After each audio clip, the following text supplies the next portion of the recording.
Wassail, wassail, wassail, wassail, wassail, wassail, wassail, wassail. Hello, beautiful people. I got a thumbs up then, but no viewers. That's clever. So, Wassail, invisible thumbs up. Are the 6 people here? It's just a little bit of a delay going through the ether. Wassail, Wassail, Kathy, my beautiful friend. Wassail, Susan, cheers. Wassail, Tarot to go. So I'm not going to sing to everybody today. I'm going to concentrate on the readings, but to begin with, Wassail, Yadna, Wassail, Turtle Dove, Wassail, Charlie Douglas. So I'm going to sing at the beginning before I get into it. Now I need to concentrate. Wassail, Hayley, Lucy Poole, Wassail, Sinead McTeer, or McAteer. I always go, when I see it like that, your brain goes differently. Wassail, Donna Heffron. Oh, look, my shirt's in a bit of a mess already. Just neaten myself a bit. Wassail, Sarah Tooth. So, yeah, we're doing pick a rune, pick a rune. Oh, and I've got them here, but let's see if we can see them.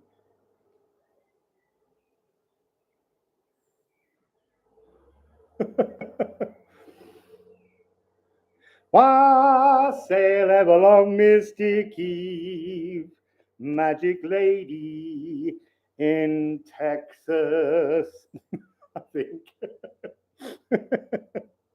Wassail, Georgia Ballad, Wassail, Dollface, Wassail, Wild Wolf Woman. Wild Wolf Woman. So that song you're writing, the happy one, apparently you don't have to sing it. I got a message the other day. It's like, just write it, flog it to someone else and let them make you loads of money on it. Anyway. So who else have we got in? Wassail, Yate. Wassail, Eve again. Yeah, I don't know, but I just got this message that it doesn't, the song that's waiting to come out of you doesn't need to be sung by you. It's a song you can sell on. Anyway, you don't have to, just it's a message. Wassail, Kizzy Cat, Wassail, Diana Craig of mine, Wassail, Susan Cheese again, Wassail's Heidi R. Wassail, Carla la la la Clayton, Wassail, the Pen Magician, because my surname's Pen Magician.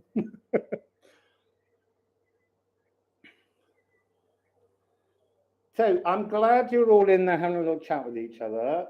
I'm going to press on a little bit. I'm going to see whether we can see the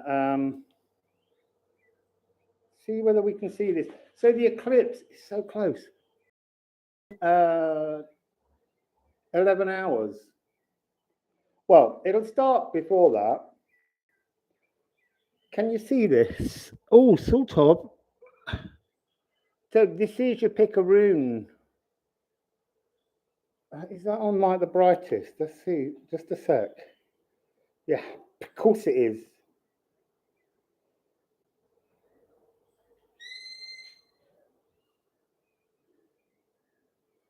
I can't see whether that's got glossy shine, whether that's helpful or rubbish. But pick a rune. It's very, very humid. Yesterday, somebody took me out to their ranch to have a look at the natural world and walk through a woods. But it was so humid, it sucked all the life out of me. And also, There are these trees that have the most delicate, shimmering leaves here, but they've got giant thorns on them that are larger than the leaves almost. And the trees are home. Yeah, there's a clear picture of it on my community page. I was going to just do it live, but I'm like, you need to see them to pick. So anyway, these trees, they are colonies of ants, and they're like little fire ants, and they fall off as you knock the trees and walk. So I got really badly stung by ants yesterday. And what's interesting about that is it's something to do with a sort of stinging sensation that I avoided. So 2 days ago, I woke up and I went into the kitchen first thing in the morning, and there was a baby scorpion in the kitchen sink. And I was like, whoa, scary, scary. But it didn't bite me.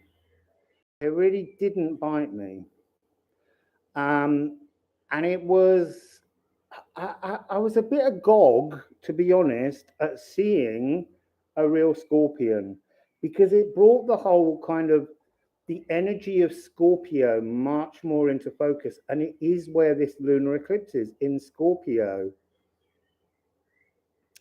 So yeah, a lot of bees. There's a sense of there's a sting in the tail, but I don't want to say it stings you, because maybe it does, but it doesn't hurt as much as you fear. Maybe that's part of the energy.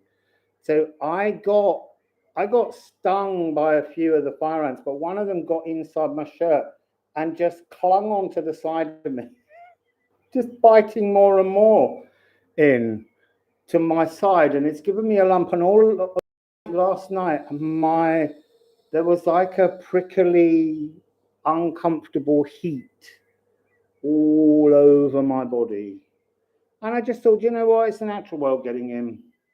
I mean, I've reached a point in this rebirth tunnel, because so I had the baby scorpion. Then the next night I dreamt about a baby and I had to look after the baby. And I'm not very keen on babies. But in the dream I just went, well, no one else is going to do this. And I think my mum might have been driving the car that we were in. I was like, the baby can't bother her because she's driving.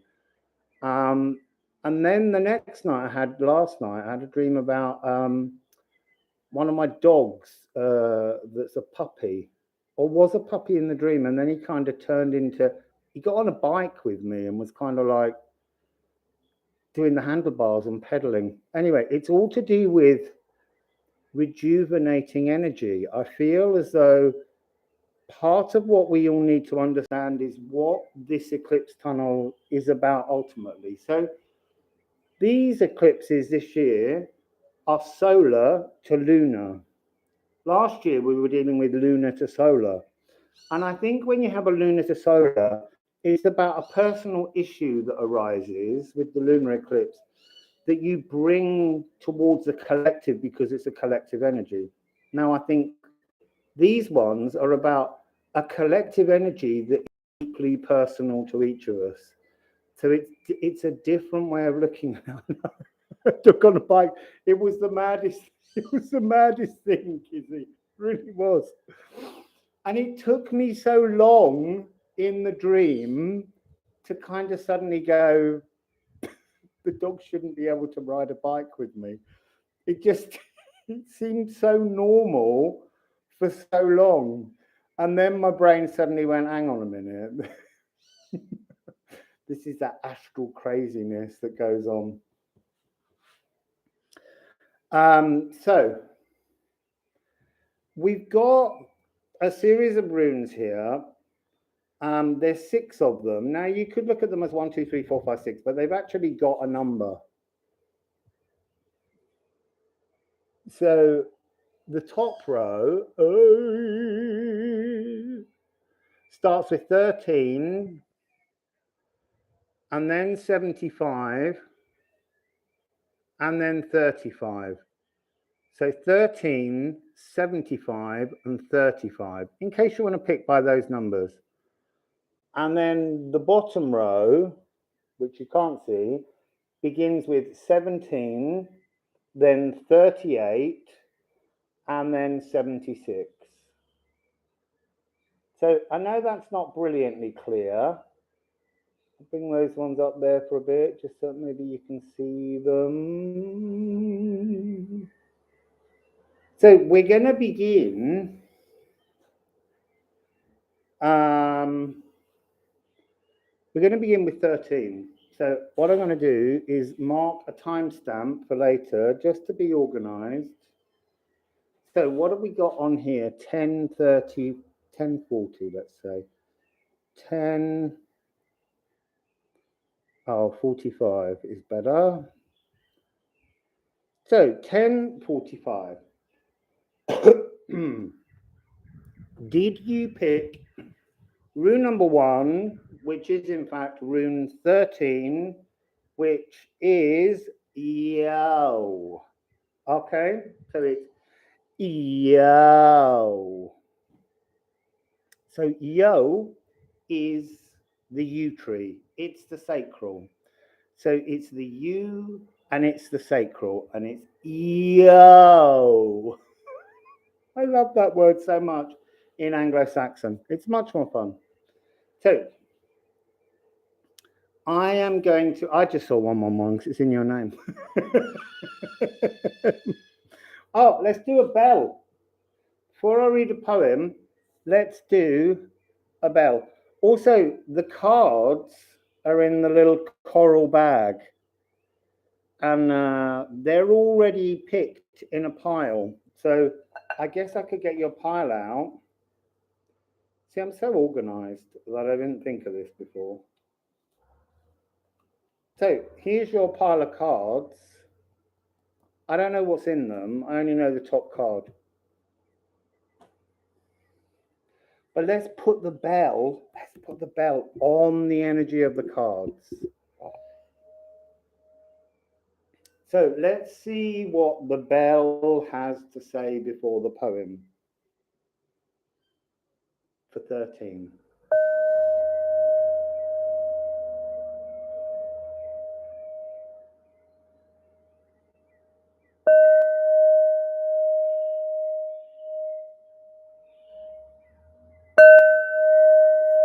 You see, speak up was the energy all the way through that. There was the most gentle, beautiful bells, but they were being interfered. They were being submerged in the mass. So that's this energy of tuning in to you. I want to say there's a frequency in there as well of, yeah, I kind of want to say visions rather than, at first I was seeing hallucinations, but this is the yew tree, and a yew tree, wow, was Yule, fabulous. So the yew tree, on a really hot day, the yew tree can have a hallucinogenic field around it. And also the pollen of a yew tree can cause hallucinations. Now, I'm not saying that you're going to have some kind of hallucination. It's more of having a vision that has some kind of clarity, that's got some kind of truth attached to the energy, but how it will hit you like a sacral epiphany. It'll be really quite striking, like lightning, because it's a clarity. It's a real clarity. And as I say, you know, in 11 hours, we're going to get there. So let's read the poem. And I just want to say just a thank you again to Kathy, because she's just spent 10 days working with me and going through absolutely every word in every poem to tune them to make stronger, clearer messages. And I am so grateful to you, Kathy, for doing that with me, because it was a lot of work. We worked 8 or 10 hours every day. But they are much more beautiful, and we're going to do it again. This is just round 1 of just honing it. So let me read the Kathy edited Yo. So she was like my school teacher. She gave me grades.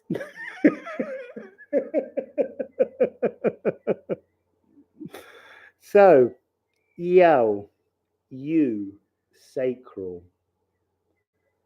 The magical 13th rune of the mystical you.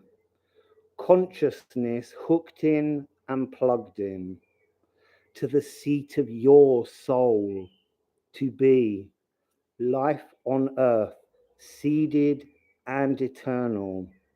The inner wood of the you may rot, yet fortifying in and plumps the trunk back up. Ancient witness of hidden sacred wisdom, past lives clinging and calling, old visions seen anew, deep wonders awoken, lessons learnt. So I'll read that again because I made a bit of a hiccup at the beginning.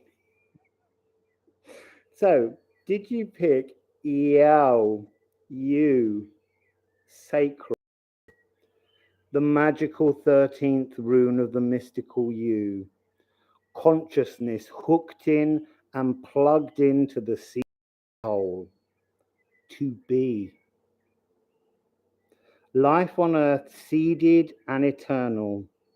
The inner wood of the you may rot, yet fortifying from within, a new stem plumps the trunk back up. Ancient witness of hidden sacred wisdom, past lives clinging and calling, old visions seen anew, deep wonders awoken, lessons learned. You see, that's the thing I was getting, visions. Not hallucinations, but they are in a way because they will challenge your energy. So,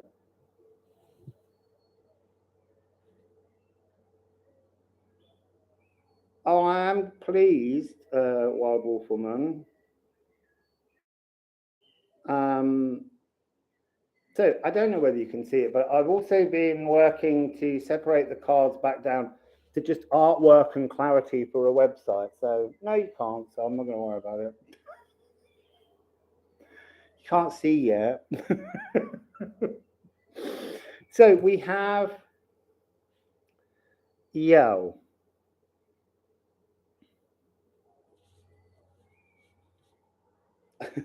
Yeah, I'm a human. I'm a very hot human at the moment. It's making me so warm. I also forgot to freeze my water, so I'm going to drink this bottle quite quickly while it's coolish.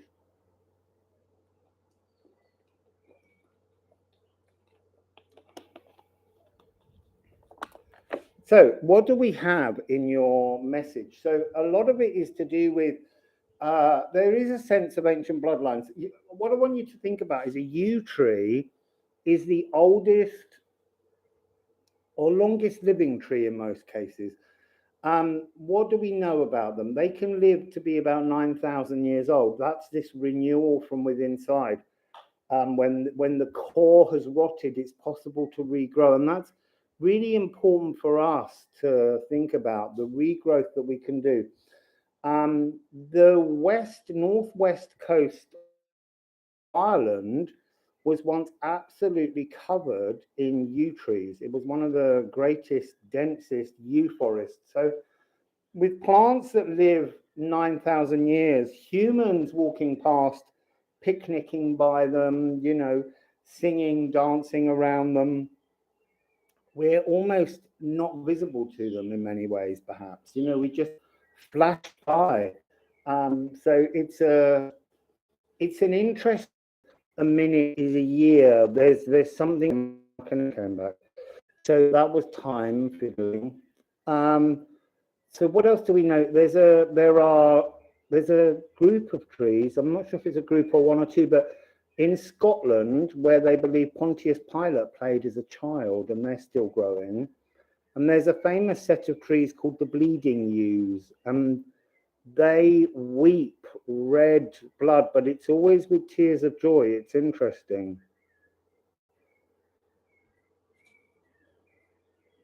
So what do you have?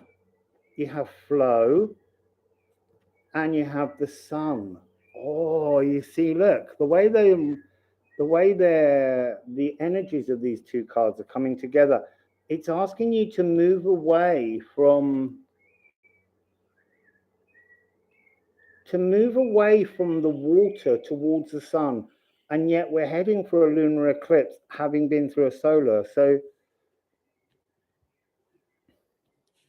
I'm feeling like this energy here is ancestral, ancient tunes, ancient emotions, and the ancestors are trying to push you away from energies that don't belong to you and pushing you towards a new life energy, a new force of moving. Yeah, flow in the sun. Yeah, this is rune 13. I should like just tag it up somewhere, but I can't. So we have it's ancestors pushing you forward. We're getting here water and fire. I need to look something up on the actual chart and see what we have. Why water and fire for you? What's the relevance of water and fire? So the moon is in water, the sun is in earth. What's the fire? The fire feels like it's Chiron. What's Chiron? Chiron and Venus. This is interesting. It's a love wound. So you're dealing with moving on from a wounding that's in your soul, that's a love wound. Yeah, the birds are fabulous, Gustav. They're really just mad. And yet this morning when I woke up, they were really quiet. So there's some kind of love wound that you're being pushed away from, but it's a wound that you felt, but it's a wound from a story of ancestors. It's a real old energy that needs to be rebirthed. So let's look at the alchemy of astrology and what we have. I picked 3 for each. So you've got Mars. This is rooting yourself back into the real world. So eclipse tunnels are like a period out of time. They just kind of meander. And look, you've got water. So you've got fire and water again. But there is a sense that this is reminding us that it's in Aries, and that's where Chiron, the wounds, the original primal wounds, the thing that hurts you the most, is sitting in conjunction with Venus at the solar eclipse, your lunar eclipse. I said that because your last card is the solar eclipse. So you're racing to bring out your life force. The old wound has been stopping you from resonating in your absolute truth. So what are the other key words we have here? I need to just dab the sweat. I say dab, really, it's just like wringing the sweat out. So what do I want to say? You've got the energy of iron. I think there's like there's a sense of the iron sort of polluting, making like a Cayley beat spring. So a Cayley beat spring is a spring of water that comes out that smells of rusty nails because it's so full of iron, and Cayley is the Greek word for iron. There's something about you need to see the abundance of the spring, to see the clouds of iron, the rigidity, the rust in the emotion. And then you have the energy of water. And water is the energy of obviously Cancer, Scorpio, and Pisces. But obviously this is to do with Scorpio, and it's about being given a river of newness, a nurturing river. So we're talking about higher heart frequency, and that's Venus. So you're kind of caught between the Kaylee beat source and it's almost like they're showing me a river of orange water pushing into your heart chakra and just rusting your emotions. And that's what this eclipse needs to bring around. It's the exit doorway in that Janus pathway that brings a door of perception, of vision. So there's something you need to understand about an emotional flaw that you're carrying that's ancestral but actual as well in your own world. So this river, I feel like I need to give you, I don't know what I've done with it. I bought my whistle. I hope it works.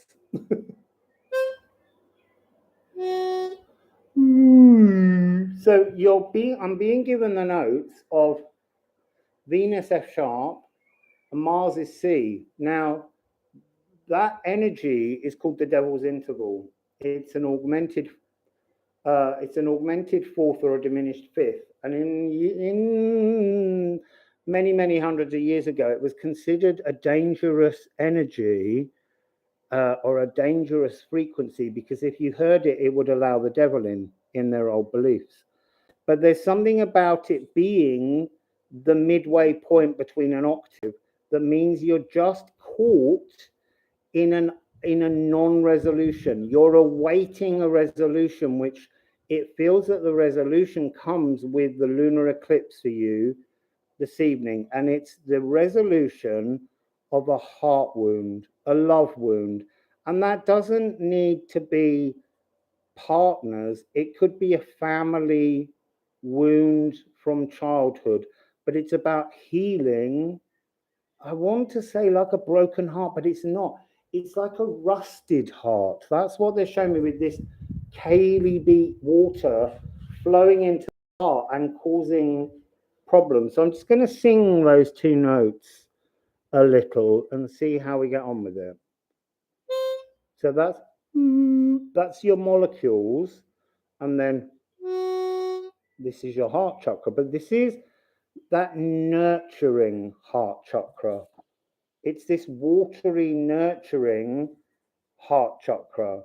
It's trying to, it's like you've been stuck in this rust, and your ancestors are trying to give you a vision to nurture your heart to move forwards and be free of the rust, to be free of anger, to be free of I want to say like a sense of having been dishonored. That's a really interesting phrase, to have been dishonored. And you're carrying that as an ancestral song. So let's push this out. Let's make the energy have space to move.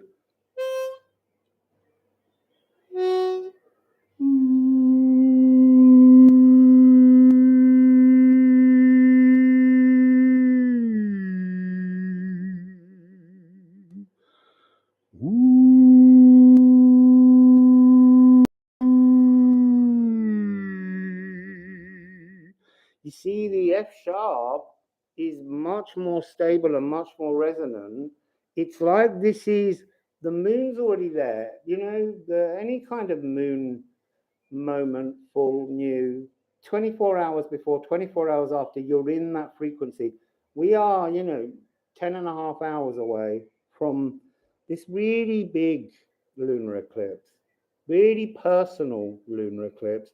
And you're clearing your heart to connect to your sacral. And that will bring you, there's a beautiful little wasp here. You see that's just landed on the card? And that's what I said earlier, the sting in the tail. So you're bringing the energy back to your sacral, but you can't reach your sacral without unrusting your heart. So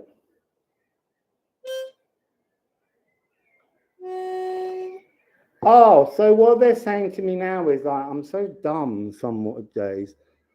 The notes are in opposition, like the sun and the moon and the earth are in opposition. The sun and the moon are in opposition. And actually, here's a really beautiful thing I learned this morning, which is when the lunar eclipse happens, the shadow of the earth covers the moon entirely, and the moon turns dusky red. And the reason it turns dusky red is because the only light reaching the moon at that moment is all over the world, the dawn and the dusk reddened skies, sending their energy onto the moon to highlight that. And it will look a little bit like Mars. It does look like Mars.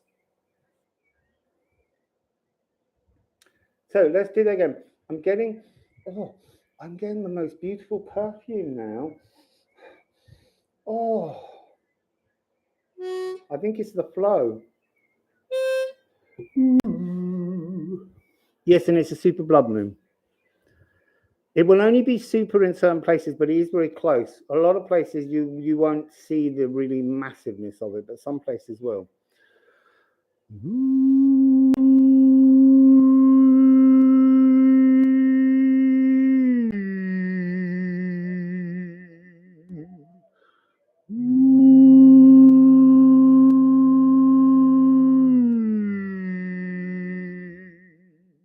So now, they're your given cards. Now we're going to just go quickly. I've got my little Egyptians, but I can't read. These are mysterious. So what's the hidden energy that you can't anticipate? What's the thing coming towards you outside of the eclipse tunnel? When you close the door behind you on this moment in time, what are you stepping into? What are you stepping into? Do you know, Kathy, I think my voice might be a lot better at the moment because I've got no teeth. Maybe it was always God's plan. It's like, now you can really do some sound healing. They got them upper teeth out of the way. You got two. Love that bird. Right, you've got an energy up and an energy down, a facing energy and a hidden energy. This feels like your Janus door. So look, it starts with 20. And the other side is 3. So let's just look them up and I'll give you your keyword and then we'll work it out.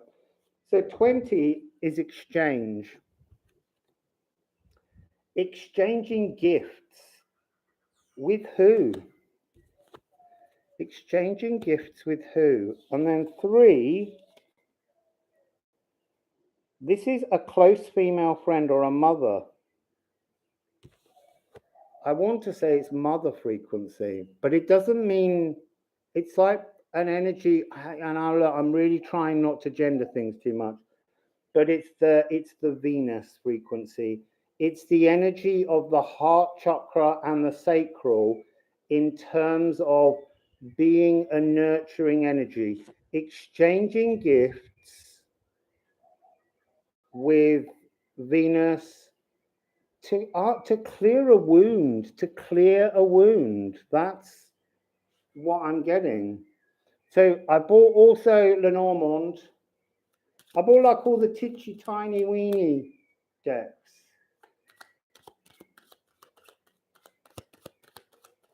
There we go. Oh, look. This is mice. And this is in-house too, Taurus. So what it's allowing you to do, and looky, look. 20 and 3, 23. Is that right? Yes. 2323. Now that's a double number you don't get very often. Letting go of the anxiety in your heart and your sacral this evening. Give it to the moon. I'm ready for this healing. I want to let go of the pain in my heart, and I want to exchange these gifts. So that's fabulous. 23. It's a great. And there's a lot of really decent energy coming in 2023. Because this 2022 still got, it's trying to pull a balance. It will improve in the after the June solstice, things shift. But it's beginning now. This is like our personal redemptive corridor. So let's see what the tarot has to end.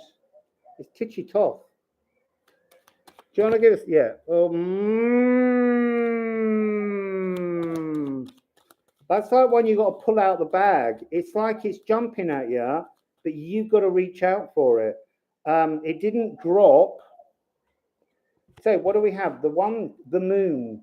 What have you got to reach for? The moon. Tonight, reach for the moon and start to develop a tune for you that's no longer based in anxiety and heartache. The moon is reaching out to give you that. And what's the result? Dominion. You get your soul back. You get your heart back. You get your sacral back. But you also get back a connection with the cosmos. It's offering a great big hand, reaching out and saying, come on. But you've got to action that. You've got to find some way of communicating with that eclipse energy, and all will be well. So that's the up rune, rune number 13 or 1. Let's put these back,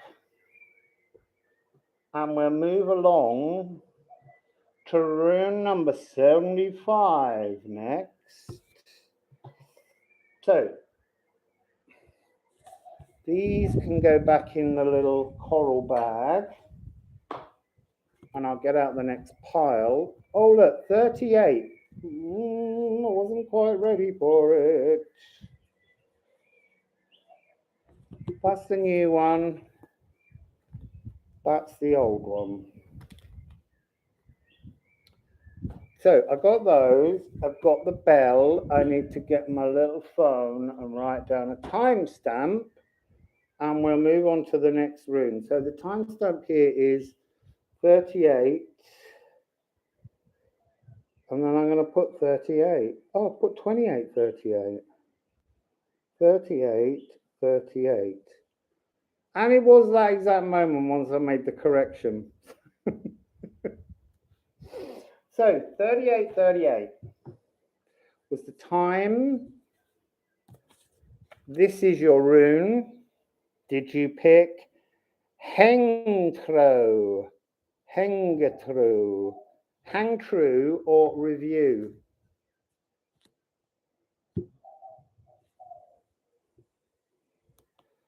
So, I need to get the right page here for the poem. Okay, that's ready. Gonna have a sip of water.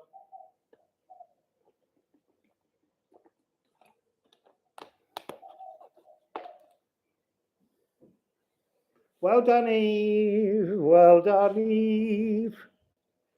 So, bells. Hang true. I'm already getting, don't be impatient. There's something about a longer moment here. Something longer. So, bells.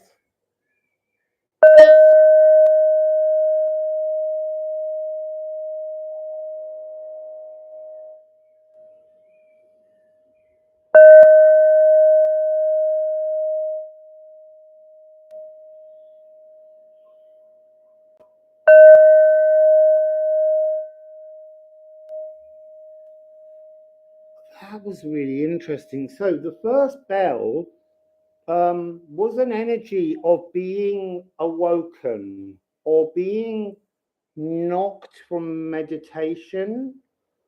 And the second one was about just pushing away all of that confused energy and settling back into where you were. It's like an alarm clock's going off or a timer, and it's too early, and you know it's too early, and you're not going to be taken down the wrong path. That's really interesting. You're like, I haven't got all of the wisdom. There's something about this. I feel like you open the door to the end of the Aeonus Geminis, but you don't go out. You let this moon, this lunar eclipse moment happen, but you're going to keep the door open. You're not stepping back in yet. There's something about a delay that needs to take place. And the third bell was strengthening, and I think that's when you decide to step through the door. You're not going to be rushed. You've got time to do this. Yeah, it is very Odin. I know we're talking about Rob. It is very Odin energy. Because I always say that Odin hung from the Yggdrasil tree for not long enough. And I think he got impatient and got down too soon. So I'm going to read you the poem.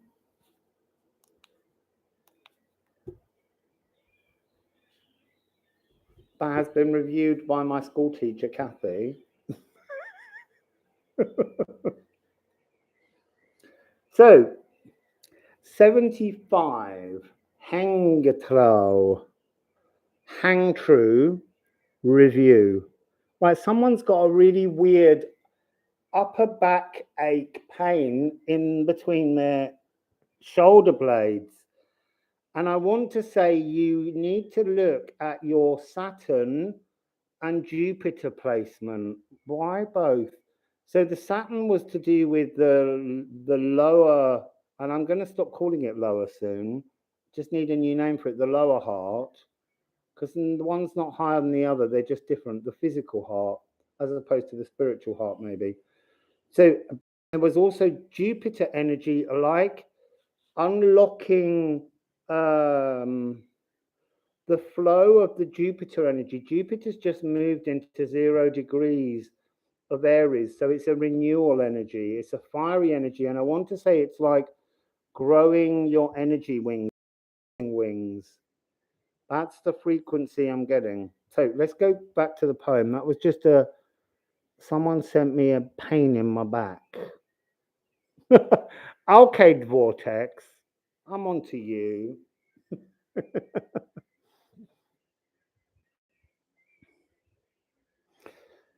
So, 75, hang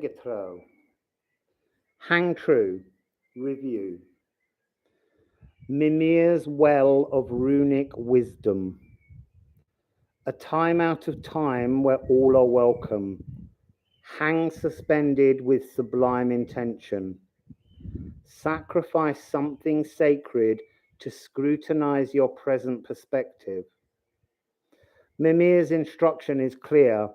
What that is precious to you are you willing to give to the well so you might be well? Nothing is free. For the welling up, you must offer up a fair cost or you'll stay lost. Will you hang true? So I'll read that again. Mimir, just so that you all understand, is the keeper of the well of wisdom. And Odin goes there and he says, I would like to drink of the well of wisdom. And Mimir says, sure, it's all right, but you got to sacrifice something to drink. And Odin gives his eye. Now, I'm getting something. Give me a moment. Right, so it's almost like Odin creates a blind spot for wisdom. It's so that Odin can see both the dark and the light. It's like a different energy frequency, having the ability to focus one eye on one kind of energy and the other eye on another kind of energy, even though it doesn't have the eyeball anymore. But I always sense that Odin got down off the tree before he got all the wisdom of the runes. So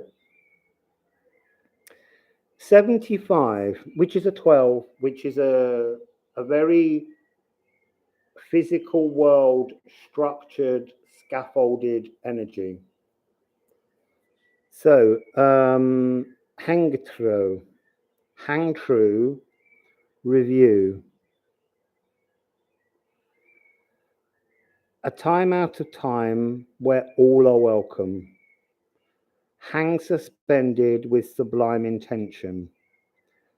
Sacrifice something sacred to scrutinize your present perspective. Mimir's instruction is clear. What that is precious to you are you willing to give to the world? You must offer up a fair cost or you'll stay lost. Will you hang true? Yeah, Hayley, the thing about higher, I don't want to put higher in because I don't want to say that one energy is higher than the other. The point that I was getting in the what we call divine masculine, divine feminine is it's neither. They're just different kinds of love, but we gender them, and neither is higher or more important than the other. They're both a balanced, integral energy, but they have a different function. And I'm not yet semantically up on it.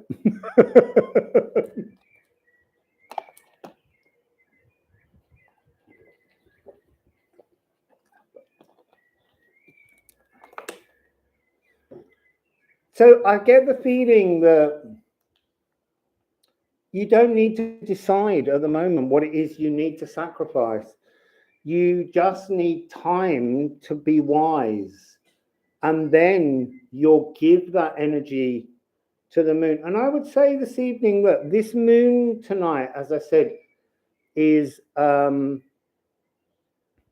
it's water and it's earth.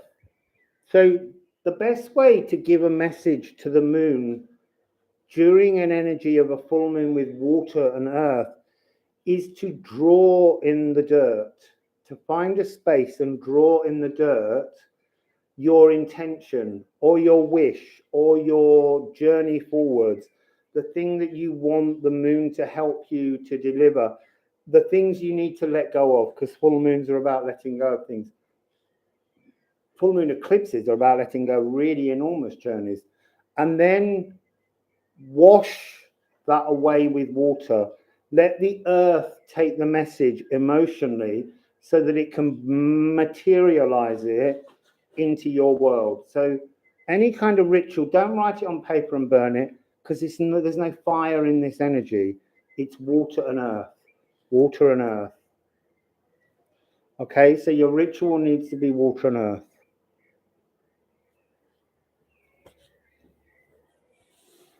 So let's see what you got. Space, make space, make space. Odin and the Nine Realms, gift, make space for a gift. So, okay. Making space, this is the rattle. So the rattle is like the magic wand. This is the stick, the twig that you need to draw in the earth. You draw in the earth, you pour on the water, and this will carry your intention through the earth down into Svartalhamir or Nidalfilir. And this is the gift of a personal portal, a needle, a tiny, the smallest, most precious gift that the elves can make. This is a chance to untangle your understandings of yourself, to cut loose all of the tangled threads of your life and separate them, almost brushing them free. Yarn raking, so combing through tangled stories. I want to say that for some of you, you will be cobwebs. Are going to have walking into a cobweb, getting a spider's thread stuck on you in some way. That's going to be the energy. But what you're being given is a chance of a new personal needle, a shiny, brand new. And it could, in your dream, in your vision, it could be bone, it could be metal. This really doesn't matter. But the point is you've got to take your threads of life and you've got to rethread them untangled, so that all of the chaos, the knots that couldn't go through the old needle of your life, you're going to be given the chance to have a new needle to thread. And that's what takes time. That's why you stand at the doorway and you don't rush forwards into it. You need time to settle into the frequency. So what do you have? You have, oh no, I know, it's saying do them this way. It's just really weird. Just the other ones, it's like rot.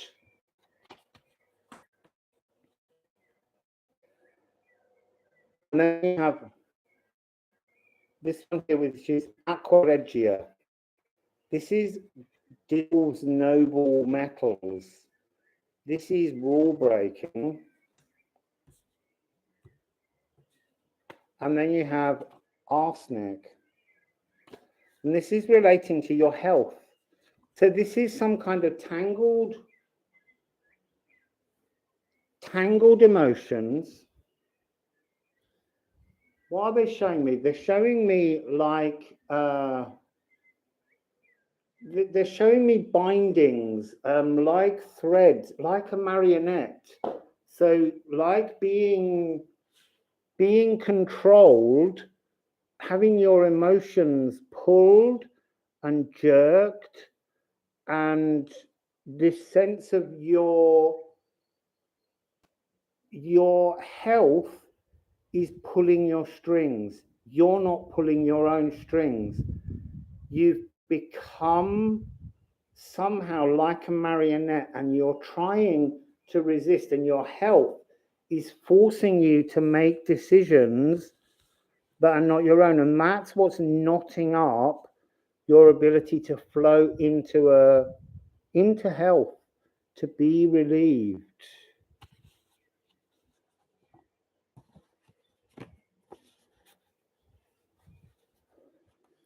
Well, look, I would say, Steph, that you can have a fire, but don't use the fire as a kind of magical intention thing. Use the dirt and water to make your drawings with a magic wand. You can have a fire, because it's nice and warming. Well, they said they wanted to have a fire here this evening, and I'm like, I can't stand around a fire. It's like that all day long. So it's really interesting that these are all in the high numbers. And actually, hang true is 75, 74, 71, 80. It's like there's a rot, a blockage in the future. Like you can't pull your threads either way through your old personal needle, but the elves are making you a new one. You make the space with your magic wand, the intentions, and that will take that higher number away. So then what are we left with? Going backwards into the past. You've got to dissolve sort of very deeply stuck dogmas around your health, is what they're saying. Energies where you just tell yourself, I don't know, I have a peptic ulcer because my uncle had one. There's things that you're not allowing to be fluid. You're not allowing your health to be free to regrow or to reform or to to create new magical spaces. So this is destructive energy, but it's a destruction that's needed. It's almost like just taking shears to everything and just cutting all the threads off and just then grabbing all the threads and combing them and doing something until you can transform them, because this is transformative energy, transforming your health. The king of poisons, you had to experience the poison to be well. What doesn't kill you makes you stronger. And there's something here, dragon's blood and the discovery of truth. A personal portal is this little sword. It's like a cocktail stick of precision, like a scalpel, a precision of truth. I want to say there's a kind of bloodletting energy, but that doesn't mean you need to let go of any blood in you. I mean a purging of a toxin within the blood that's a blockage. That's the energy that I'm getting here. So let's go to the Walk Like an Egyptian cards. Walk like an Egyptian. So there's a real stillness. I feel like you have to open that door tonight. You have to write your health intentions. That's what you're writing in the mud, health intentions. And then you wait. You wait for the sign to know that you're moving on, that you're getting this blood purge, and then step through that door. Just keep the door open. Don't shut the door yet. 2 again. 2 face down. 31 and 3. 313.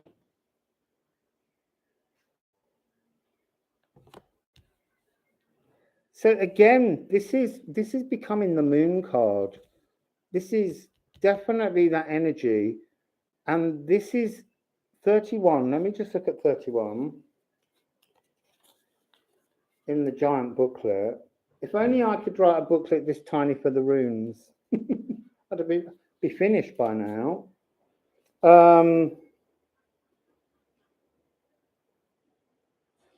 Yeah, that's interesting.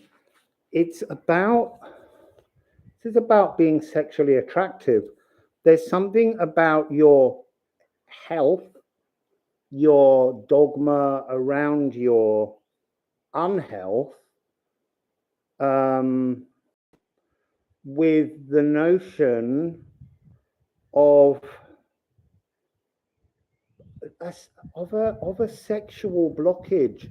It's more than just like sexual organs. It's about things like bladder infections.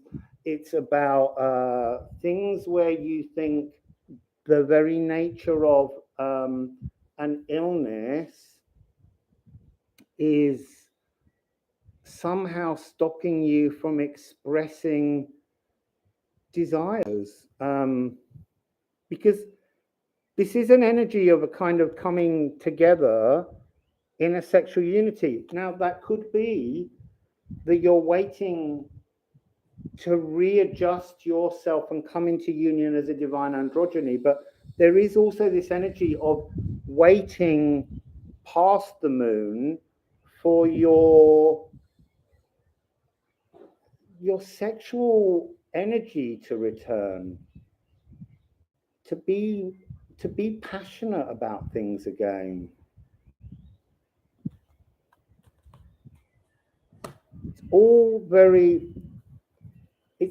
much about health, transformation of health here. So let's get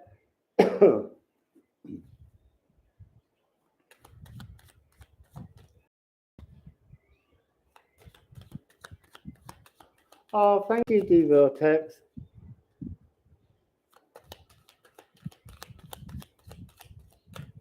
Yeah, this is number 75.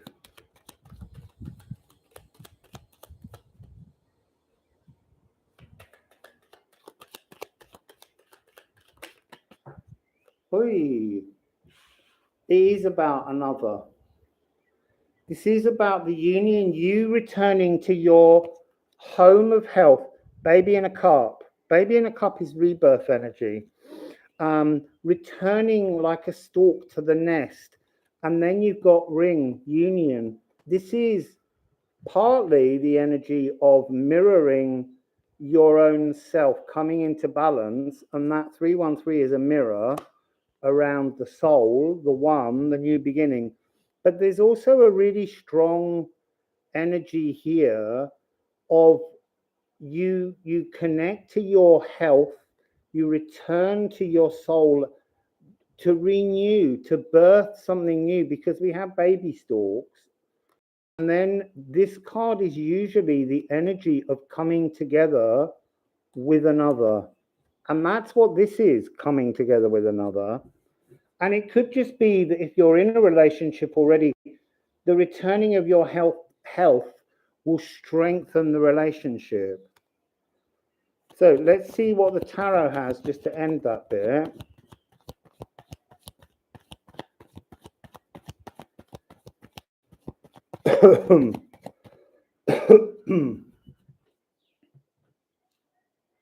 So we have, look, it's 9 of Pentacles, sovereignty. This is also about that energy I just spoke about, the two hearts coming together.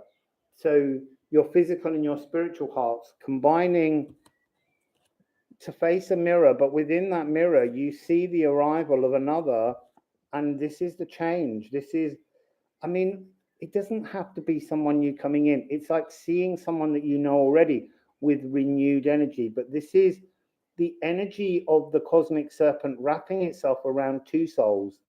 But both souls are in perfect balance with each other. It's a real energy of trusting.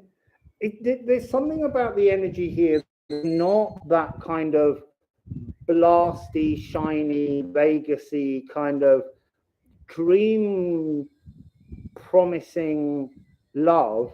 This is real. This is an energy that's much less showy. It's way more energetically at one within two souls becoming one again. So like a third frequency coming from your soul and the soul of another. It's very beautiful energy. So that's yours.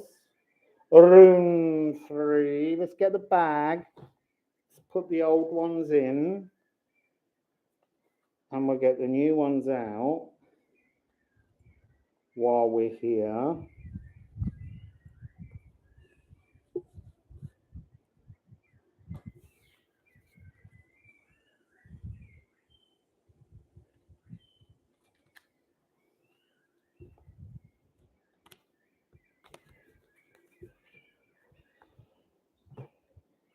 It's really interesting with that message that it isn't about a kind of showy frequency. It's a much more sophisticated, beautiful, loving, eternal, old but new energy. It's really, really lovely. I mean, look, I'm picking that pile. That's the promise.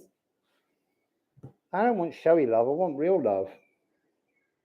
So, next I need my phone to put a marker. So, oh, did that wrong. So, this is rune 35 and it's Wendhorn and it's 01 05 00 is what I'm taking.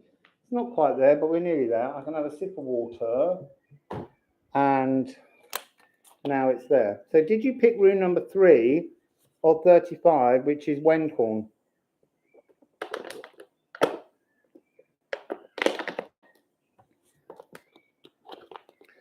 So, Twitty's cheating, everyone. She's picking all the best bits.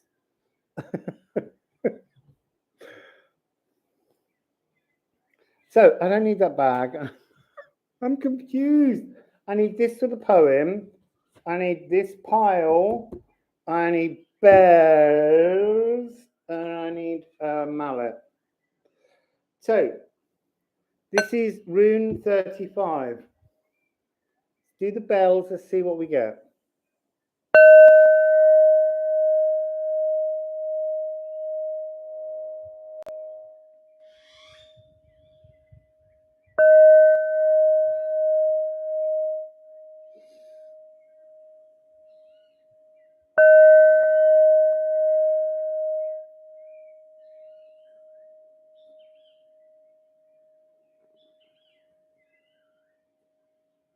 So there was a brutality right at the very beginning. And then it softened and it matched. I saw an egg opening. It's really interesting because it's Wendhorn is about unbinding, and yet the inside of an egg in cooking is used to bind things. So there's something about oxymorons. Now, if you don't know what an oxymoron is, it's things like a plastic glass. Because if it's a glass, it's made of glass. If you say it's a plastic glass, they're opposites. They, as a word, as two words put together, they don't really make sense, yet they do. So that's an oxymoron. Well, good stuff. It's nice to have you here. You can always just go to bed and then it'll be in a timestamp in the morning. So, what else did I get about that? There was the cosmic egg. There was the breaking of an eggshell. There was the unbinding and the binding. So this oxymoron energy. That's a really weird energy. Let's go with a poem, and let's see. Oh, that's good. It's only 28:10. Anyway, you got to be up to watch the lunar eclipse. You don't want to miss it. The whole moon goes red. I know in Europe it's not going to be grey, it'll be briefer, but you should see it. Well, I'm glad you're doing laundry. Don't want to smell your stuff. Right, so lost the page. Here we go. Wendhorn. I just dabbed my face again. I don't want to read it with a gloss or with a sheen, with a Martin sheen of sweat. So, Wendhorn 35, being unbound. Dichotomies of densely tangled emotions, with the remedy implied in the diagnosis. The moon calls to hear a visceral, communal howling of human wolves shouting at the elements. The cure for the pain is in the pain. Drain it out with an angry ancestral shout. This is the sound of the unbinding. Return the chaos to the draining refrain of order. What's found after the dance of disentanglement? Your cure. Let's do that one again. These were words. I don't know if anyone was in the reading when Rob did Wendhorn. Did he do it on his own or did he do it as a joint one with Reem? It's a long time ago and I haven't looked. But anyway, I think he did it alone. I think he did it with Egishelmir. I'm sure it was alive and I'm sure you all joined in. And these are the words that you all spoke through Rob and with Rob. And they've been put into a poem. So, Wendhorn 35, being unbound. Dichotomies of densely tangled emotions, with the remedy implied in the diagnosis. The moon calls to hear a visceral, communal howling of human wolves shouting at the elements. The cure for the pain is in the pain. Drain it out with an angry, ancestral shout. This is the sound of the unbinding. Return the chaos to the draining refrain of order. What's found after the dance of disentanglement? Your cure. So, there is something in that poem that is a bit oxymoron. Talking about unbinding to rebind to new things, but you got to unbind first.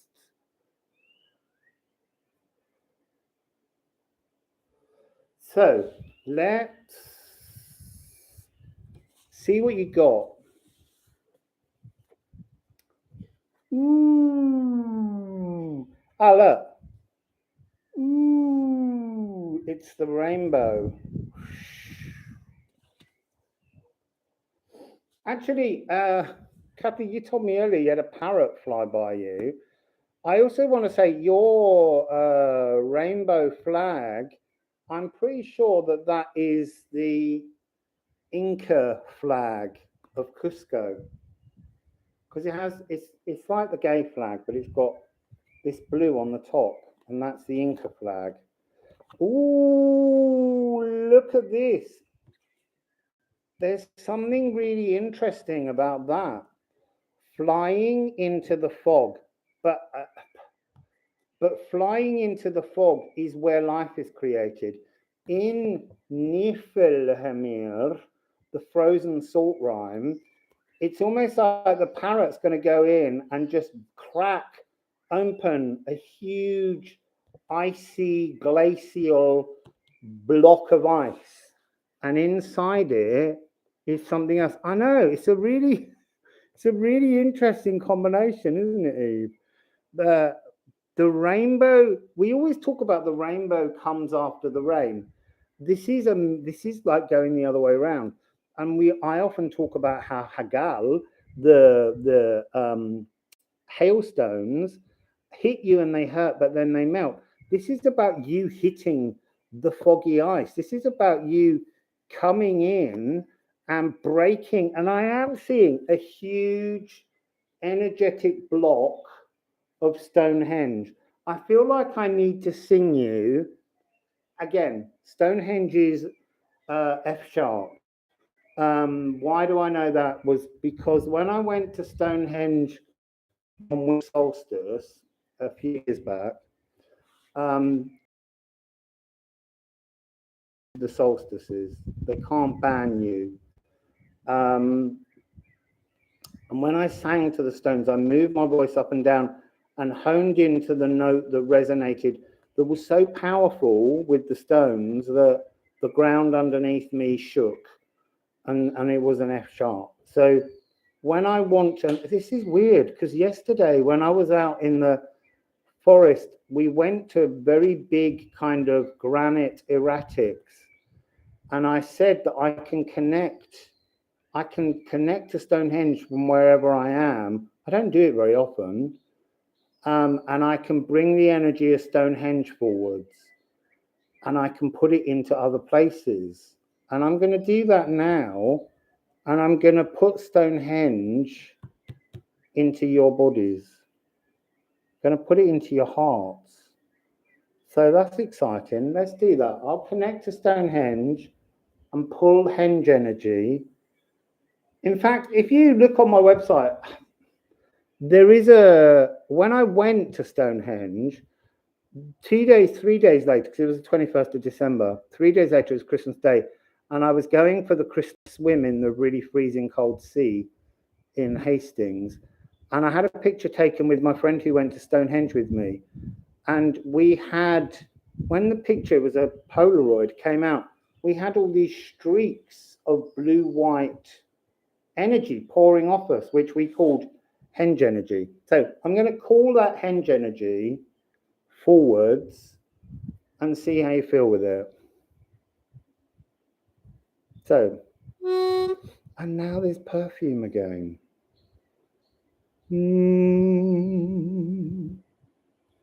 So here we go. Thank you, Twitty.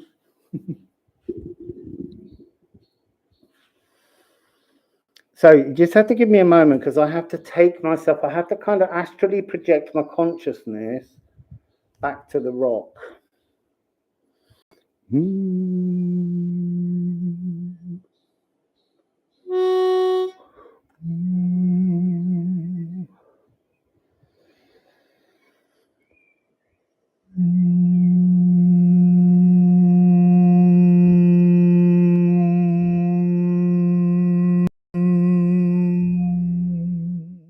We're not there yet.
Oh, Gustav and your Paca-Rabanne.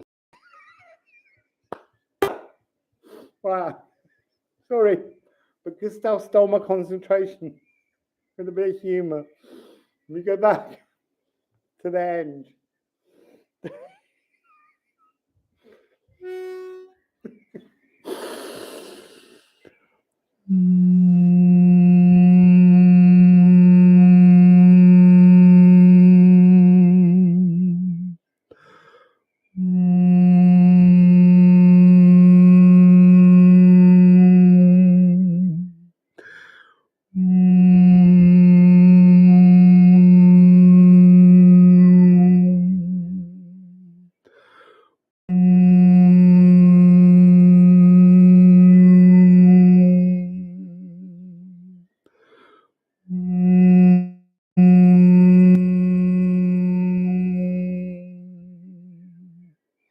So that's a little bit of henge in you. Yeah, that is a portal. There was a real portal. Stonehenge can be a portal when you bring it in. Stonehenge taught me to actually project myself to 3 places at once. Again, I don't do that kind of thing very often. It's tiring on the mind. It's possible. It's possible to connect to Stonehenge and bring Stonehenge to the edge of the sea to empower it, and then at the same time hold those 2 places and then pour the energy of Henge through the sea and into another place to heal the land there. And it's easier now for me just to go to the places and just sound heal directly in the land. So what do you have? Interesting. I was singing F sharp and it wants you to connect to F. Unbind your spiritual, what do they want to say? Unbind your spiritual apprehensions and connect them into the physical world. You have to change your heart energy to the physical world. You have to connect to this glacial ice inside. If you lick the rhyme,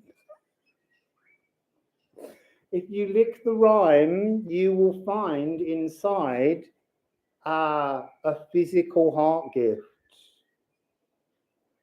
So I'm going to do the F in a minute, but let's just get through the rest of this message. So this is distill. So this is distill your thoughts, secure your. So there's some kind of apprehension around your place within your community, and that's giving you your spiritual apprehension, an anxiety of how on earth you would ever fit into your own community. And you have to extrude your spiritual heart and connect it into the earth. So there's something about washing away impure thoughts. And look, I don't mean them in some kind of moral way. They're a moral judgment you're placing on yourself. So your moral thoughts, the things you think are morally wrong that you think, are the beak of the parrot to crack the gift in the ice. Okay? So that's interesting. The beak of your parrot is like a key to break the ice, to find the gift inside. That's what that cracking was at the beginning. It's ice breaking. God, I wish I had some ice. I'm telling you. And then Moon in Aries. Right, so the energy I'm getting from this Moon in Aries is headaches. It's the energy of headaches through an immoral moral compass. You punish yourself with morality that doesn't belong. You can use a woodpecker. You can use woody woodpecker. There's a lot of woodpeckers here. I need a bit of water now. Headaches. I need to come back to headaches. Don't let me go off headaches. Right, so brain freeze. You know, like when you drink something that's sludgy, icy, and it gives you brain freeze, your immoral moral compass is freezing your brain. It's not allowing your thoughts to flow properly. So what are you doing with this moon? You're unbinding your morality. You need to question the things that you punish yourself with.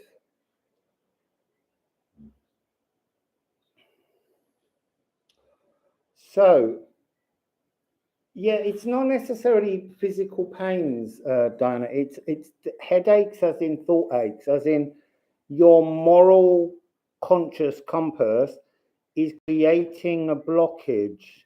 Wassail, Elsa. No, it's connected to the rune 35 Wendhorn. We're going through the runes. We're just halfway through. So Saturn, you need a little bit of F. You need to bring your message down into the heart of the ice. In the salty rime, that's where you'll find new life. You're almost freezing yourself out of future possibilities through calling this immoral moral compass.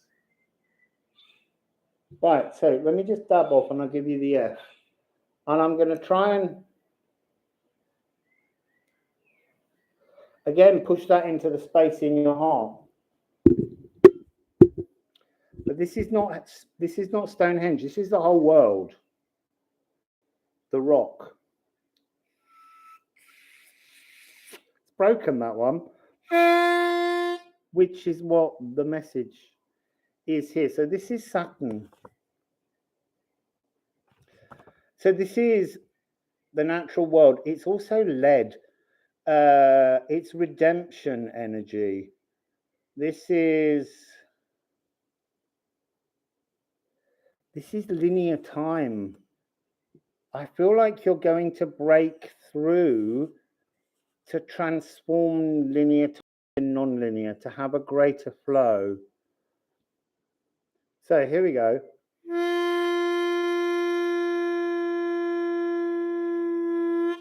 It's really blocked.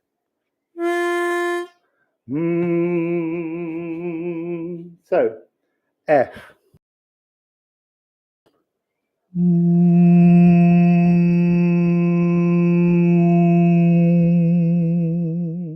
There's something.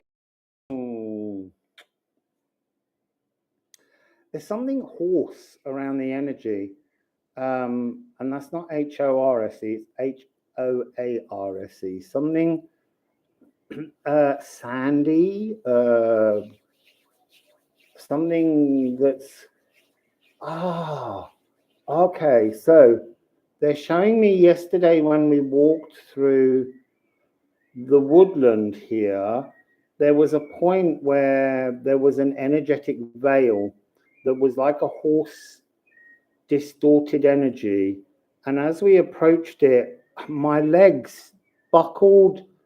I could feel all my physical molecules being twisted and pushed in the wrong direction. And I said to the guy who had taken me there that there was an energetic veil at that point, like the energy completely changed and there was a distortion we had to consciously step through. And it was just within 10 steps that we were at the stone rocks. And that's this glacial Stonehenge. It's like seeing Stonehenge made entirely of ice, and inside all of the ice there are things to be broken free with your parrot beak. So there's a distortion around your heart in the physical world, like your this immoral moral compass is not allowing you to properly work in the physical world. So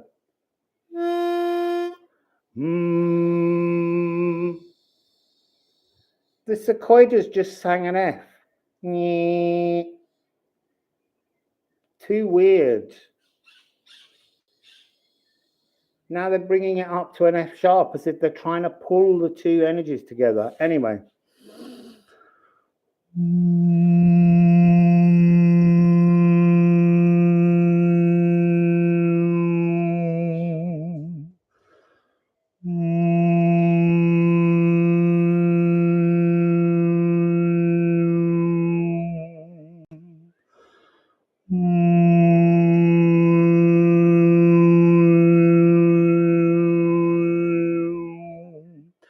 I'm getting the sense that there's a code, and it's a moral code that you've created, and it's like some kind of ice in your lock.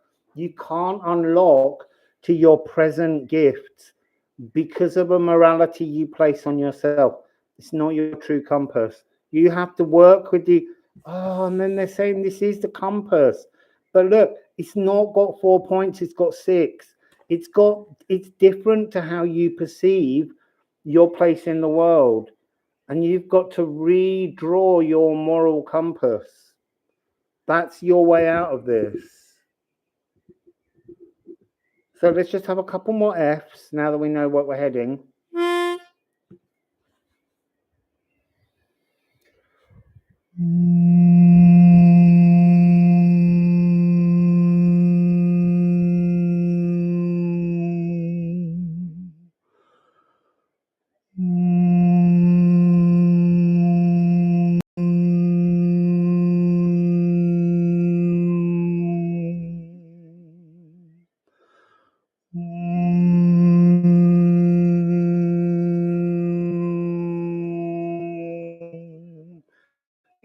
What you do is you decide what are the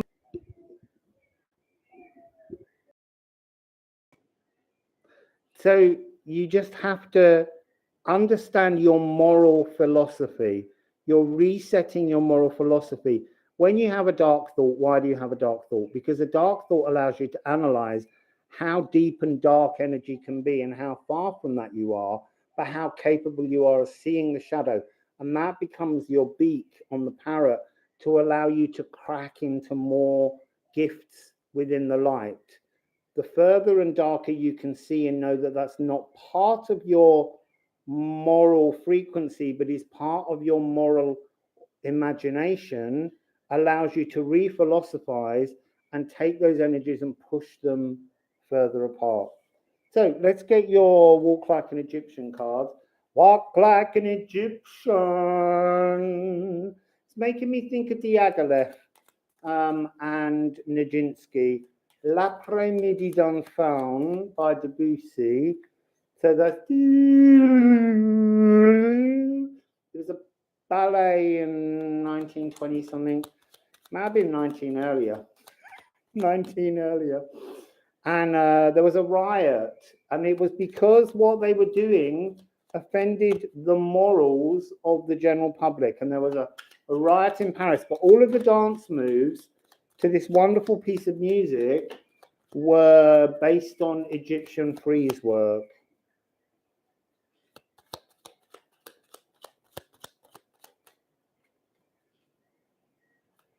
We got one on the floor, but I feel like I want a second one and they don't want to give it to me. This is 19. 19 earlier. It's 19 earlier. Maybe it's 1919. I can't remember the year of L'après-midi d'un faun. I'm so sorry. It might have been 1914. It might have been 1918, 1919. I don't know. But anyway, 19, harmony within the family. I want to say this is more about harmony within a community. This is about unpicking all the humans screaming and crying like wolves at the moon, and all doing it and all thinking that no one else is doing it, and that somehow you will be seen as odd. Yeah, they are throwing out some great numbers. Sometimes they work. It's really weird. I haven't seen them since I've been here. I haven't seen them for about 5 months. And when I picked up the coral bag, they were inside it. And I was like, oh, I wondered where they were. Yeah, so you're all screaming at the moon. We're all howling at the moon this evening, this blood lunar eclipse. And the thing is, we're all doing it in harmony. It's about a harmony of energy. So that's just really, there's something quite comical about that. So now let's have a Lenormand. This might give me the card earlier, for 19 earlier. So, it's giving me 3, which is house 9. So this is a journey to the soul of your emotions. Look, it's like the ice henge is a journey into your soul. It depends how many of these stones you want to break open with your shadow beak. It's entirely up to you. You don't have to do many, but what you're doing is piece by piece, you've got to reset your moral compass. And this is a deep emotional journey to the soul. It's like in the seabed with Ran, there are a series of treasure chests with a much better sense of your emotional moral compass.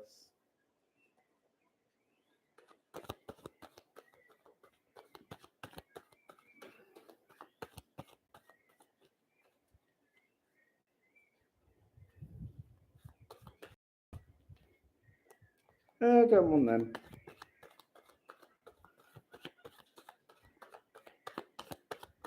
I feel like what would be really unnerving would be if a parrot came in here now. There was one yesterday, a wild parrot whizzed past. Now I'm getting the perfume again.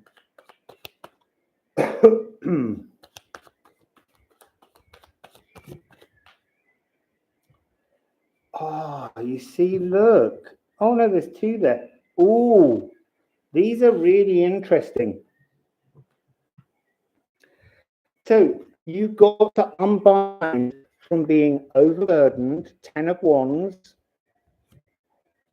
5 of Wands, inner turmoil, and general disappointment, 5 of Cups. But they make 10-10. This is a spiritual opportunity. All of this needs to be given to the moon. And yeah, look, I talked in the last rune about the ritual needing to be drawn in the mud and poured on with water. I think your moon ritual is about the Wendhorn. It's about, he doesn't even have to be formed as words. It's about screaming, raging at the moon, okay? Raging at the moon. That's what it's to do with. It's about bringing your frustrations and giving those frustrations in a kind of rage to the moon to clear away and to take away that energy. That's really lovely. So that's your one. We shall move on to the next one, which I think might be number 17, but it might not be. Let's put these back.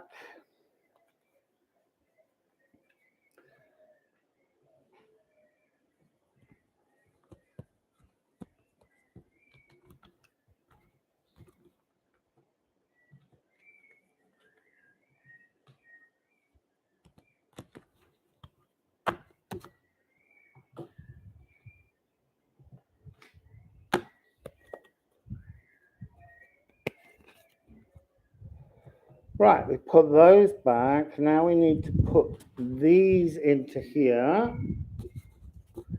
and get out the next set of pre-shuffled cards. Yes, we're on 17 and it is Tyr. Put them down there. So it is Tyr. I need to mark a timestamp to make life easier. So we're at 01 3737.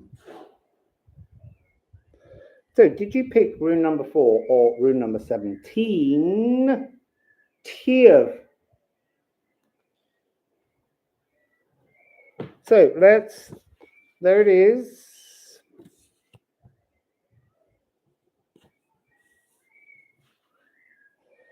So let's get the bells. I'm putting the pile that you picked under the bowl so that the energy of the cards feeds into the sound that we unfold. So Tyr is to smelt. It's all that energy of blacksmiths and transformation.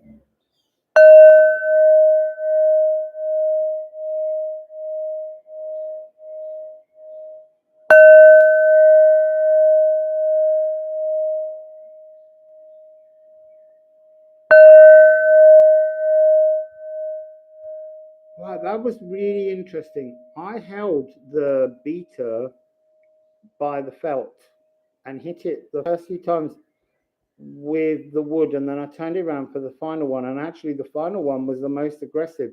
The others were brittle and out of tune, like striking a tuning fork and it no longer having its resonance, or a sword not having its clarity, its sharpness, or like a wine glass not having its chink, its chime, its ring.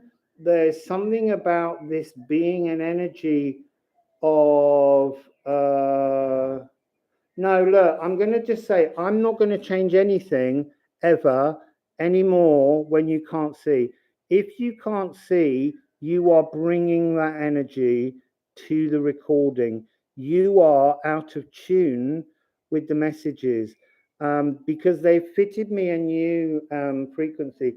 It is very difficult, but there's an internet just here that delivers my message. And actually, there was less problems a while back, and then when I came back from my illness, a lot of people couldn't see or hear the messages, and I just want to, I'm not going to change the feed.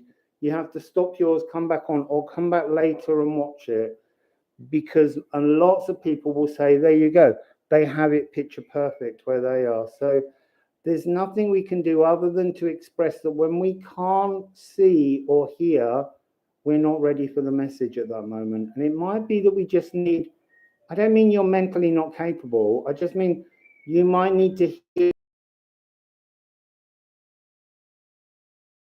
sometimes. So to the bells again. I'm sorry, D Vortexer, you can't see or hear, but you will get the message. I think something needs to happen in your life to mean that the message that's coming now will have a deeper synchronicity for you. So there's a need to retune, which is part of what you're saying. I get that. So yeah, a need to retune. All right, and so I've just had a big, loud, flapping fly by my ear, which is spirit coming in and saying, "Get on with it, you."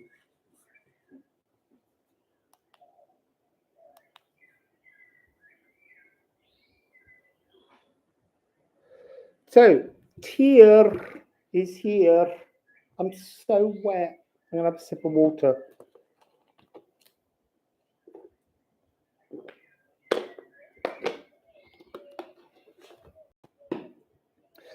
So Tyr, smelt. Proto-god, so old that time has smelted all emotions within.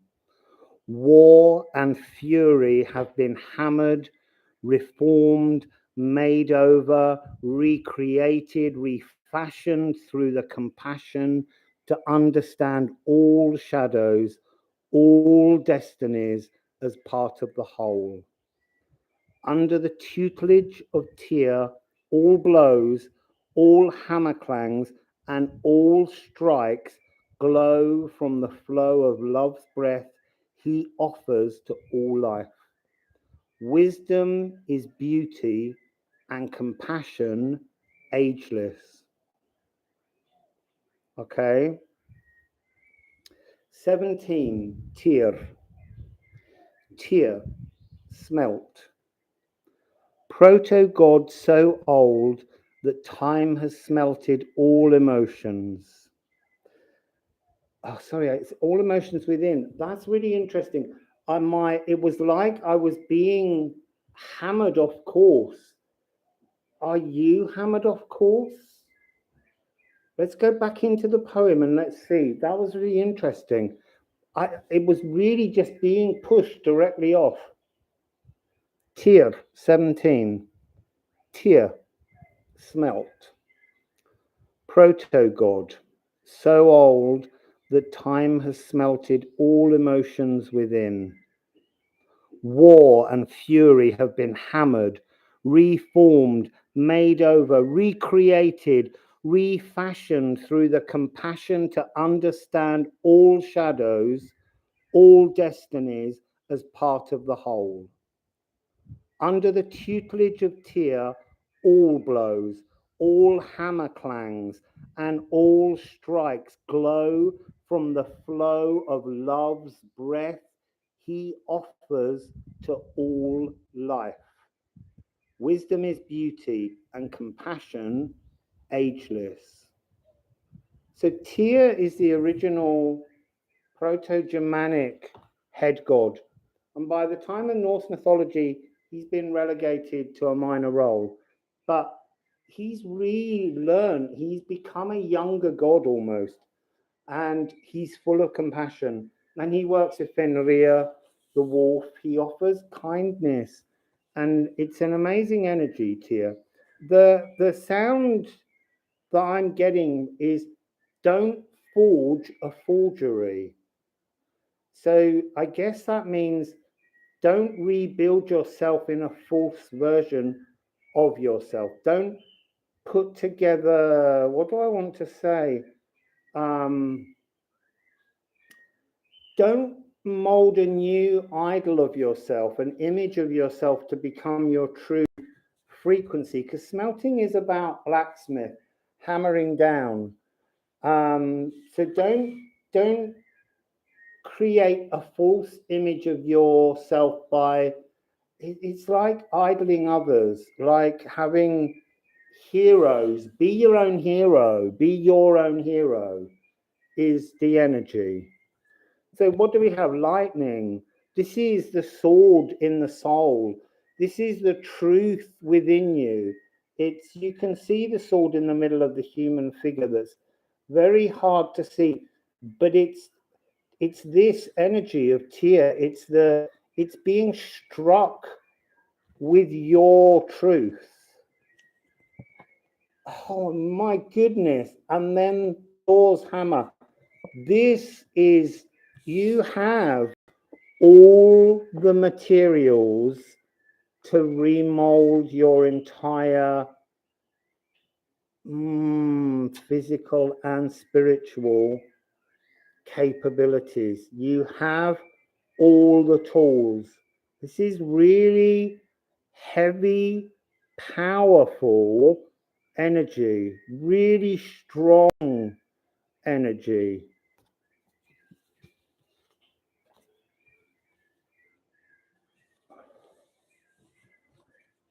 It's interesting that you have this Celtic, I can't remember what it's called. It's not a Triskel because that's with legs, but it's also, it's 33. There's an energy of 3 coming around. And then what do we have here? Compose.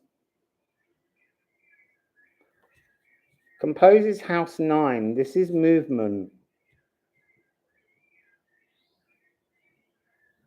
This is expansion and growth. This is new pathways. And then you've got, oh my goodness, this is such massive energy. You've got Jupiter. Jupiter, 0 degrees of Aries at the moment. 17, 18. But this is also energy wings. You're growing your spiritual energy wings. I'll sing you the G for Jupiter in a minute. There's something like Giacometti, the long, tall stick figures they're showing me, but made from foil. I'm also being completely, there's lots of flies, spirit flies around me at the moment. And now my eye is stinging. I'm getting that sense of being blinded in the now and living in the past. And you need to turn that around. Oh, God. I've got sweat in my eye. I think I might have to put some water in it. That's really painful eye. Someone got an eye infection or something? Because that was really, well, I'll have a sip of that. It's cold.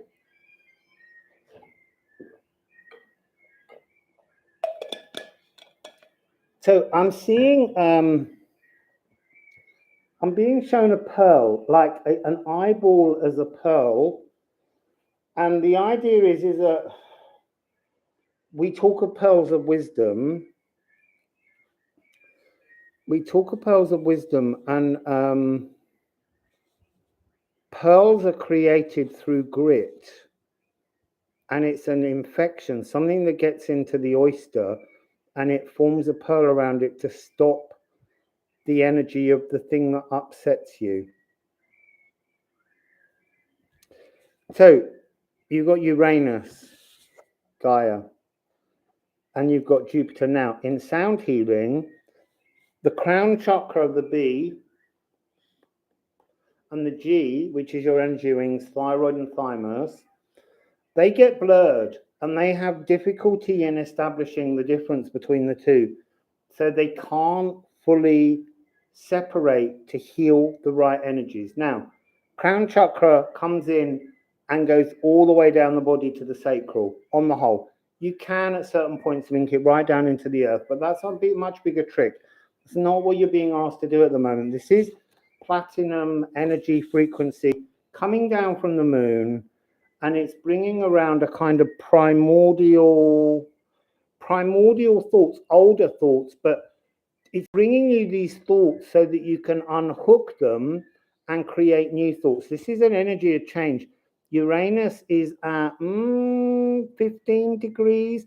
Oh, it's only just had a moment where the moon went into opposition with Uranus.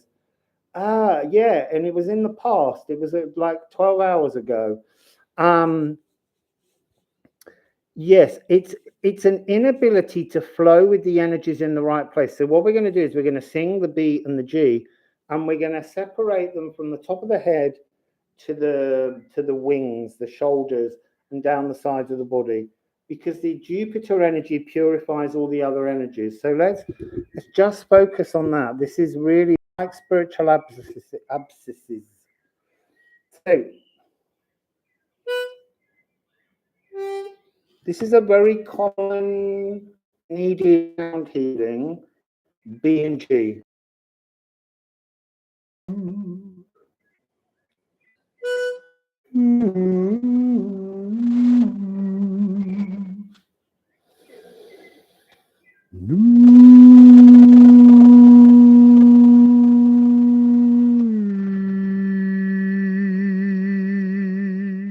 You can hear how strong the G is. The G is dominating the crown. Jupiter's robbing the crown of its independence somehow. So it's the B that we're needing to really find its pathway to.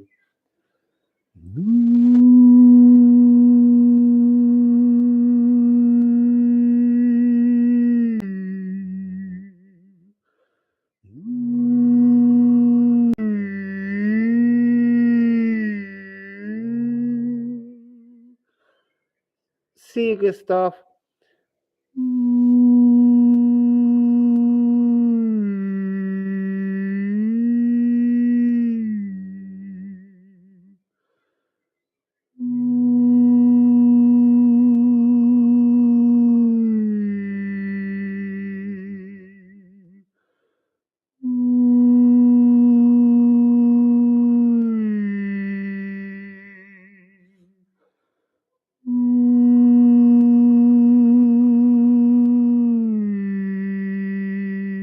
Oh, so the sacred sea.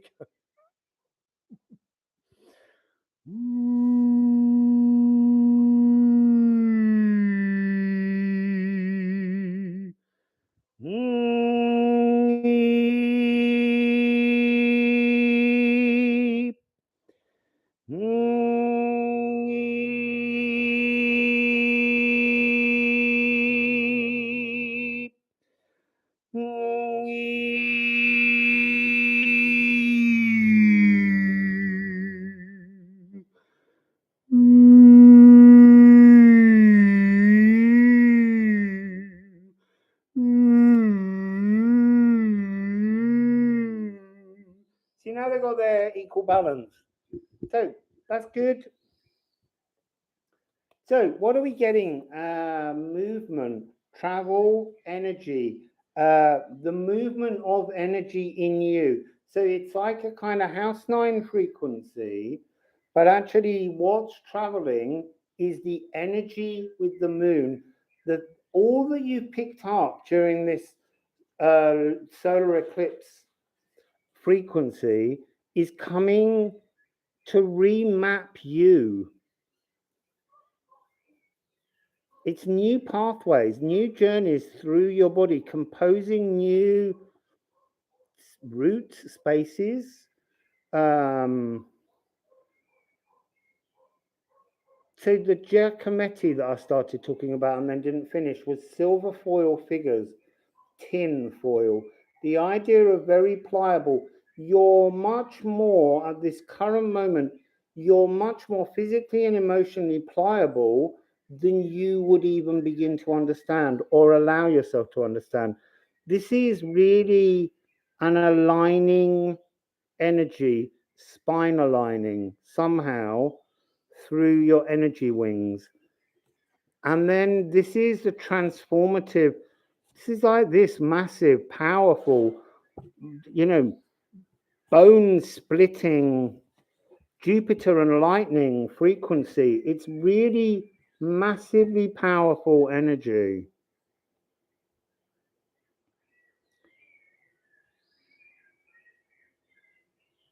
It's like going through a revolution. It's a physical and emotional revolution taking place within you. But this is really profound, massively strong, powerful energy. I'm going to go to the Egyptians.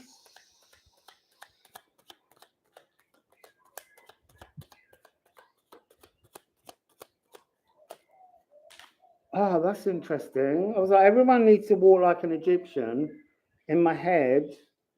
And I could see you all doing it. And then a splattering of cards has fallen, 3. And we got 2 over here. This is the most we've ever had. 141. Just look at the images there. Because this one, number 1, it's quite a violent image. But what's really interesting is it's almost like it's showing me this as being Jupiter holding the crown consciousness of Gaia, Uranus, to block it, like a sort of to be the dominant frequency. But it's a really weird key word. Detachment from material things, altruism, matches. But there's something about what the energy that we started with didn't match your body. You're being given some kind of upgrade. And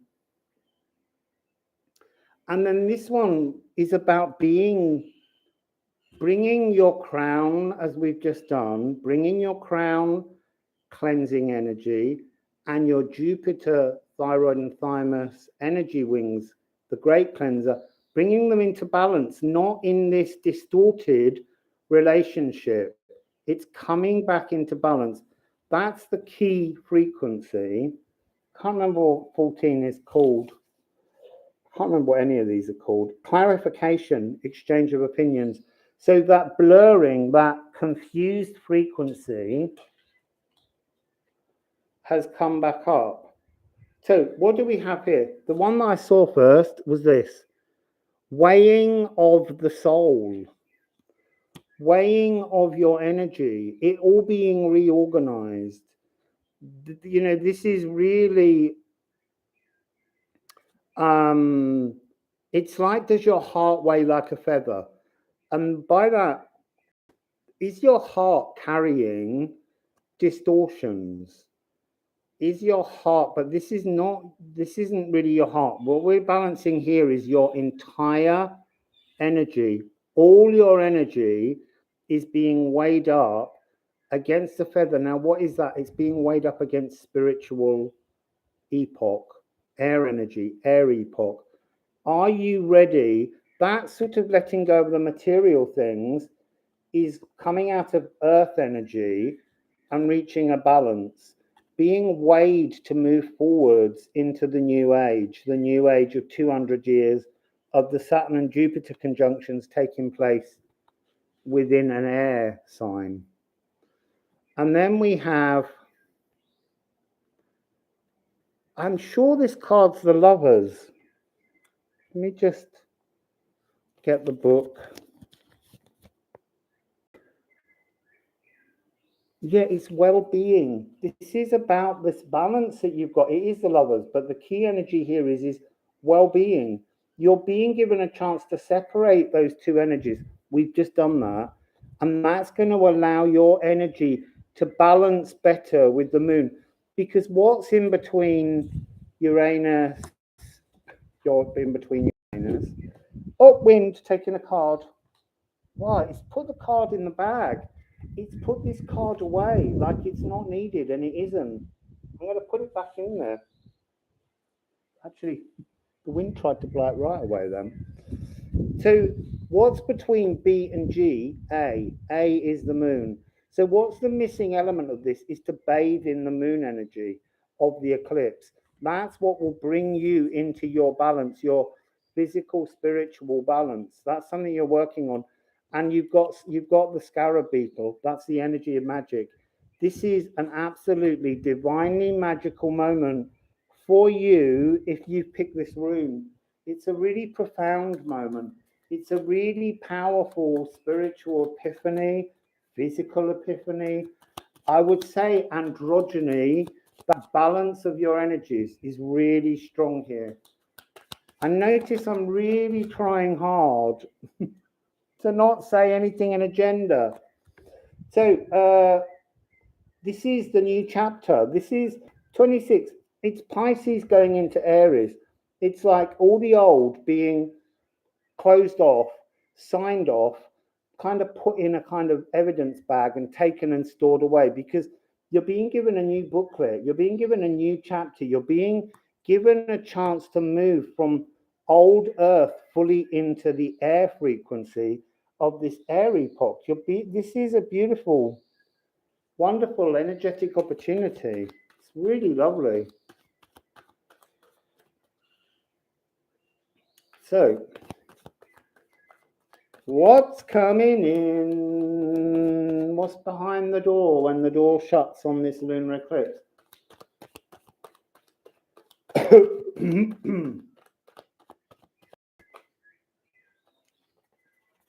It's like you got to really, it's this smelting energy. You're forging a new you, a true you. So what do we have? We have strength. And in this deck, it always represents a kind of an energy between what future. But look how she holds this. And I always think of this as the condor energy of a kind of fear of the ulcers that we create in our life, where we don't trust the cosmic truths. And the energy of the final card that was just rubbing and rubbing and rubbing, as if it was like two sticks trying to make a flame, because this is a very hot, lusty energy, was Six of Wands, victory, balance, this coming into union with yourself, unity with yourself, and yeah, divine androgyny frequency, connecting yourself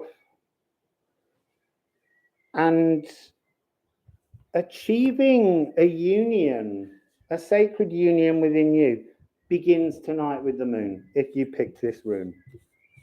So that's gorgeous.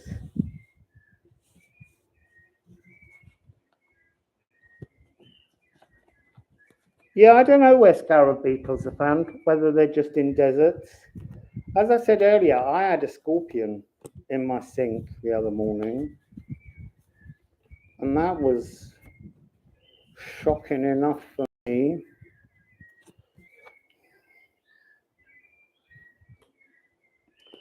But it did make me think long and hard about because it gave me a nervous energy, a fear of the pain that a scorpion can inflict so very, very quickly.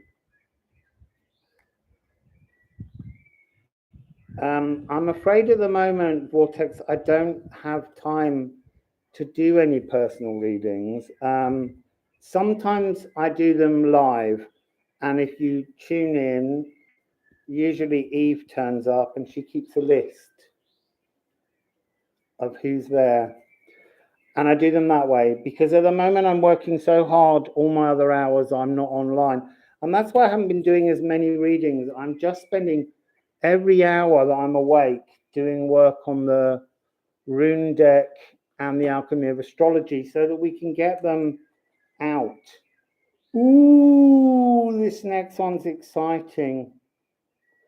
Well, it's just exciting for me because I've been wanting to read this poem. So, it's going to be night, but I need to write down a timestamp. So, 38, timestamp. 02, 05, let's say 40. So, did you pick rune number 5? But it's actually rune number 38. Mama Jama, we're on 38. We're on night. Nate. Turn dark. which is what the moon will do this evening. So let's put the bell on the cards. I might have to change shirt. I feel so uncomfortable.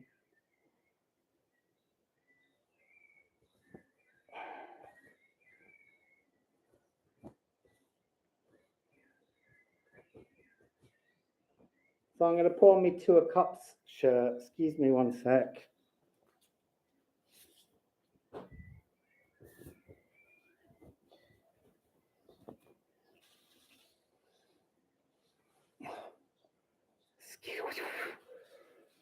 It's better. So nice. I'm going to have some more water, yes.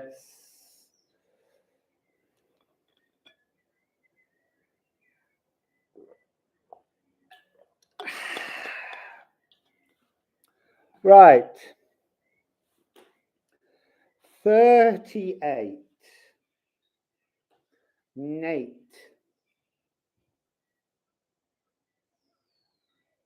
I need a wee, but I'm not going for one. It's too far away.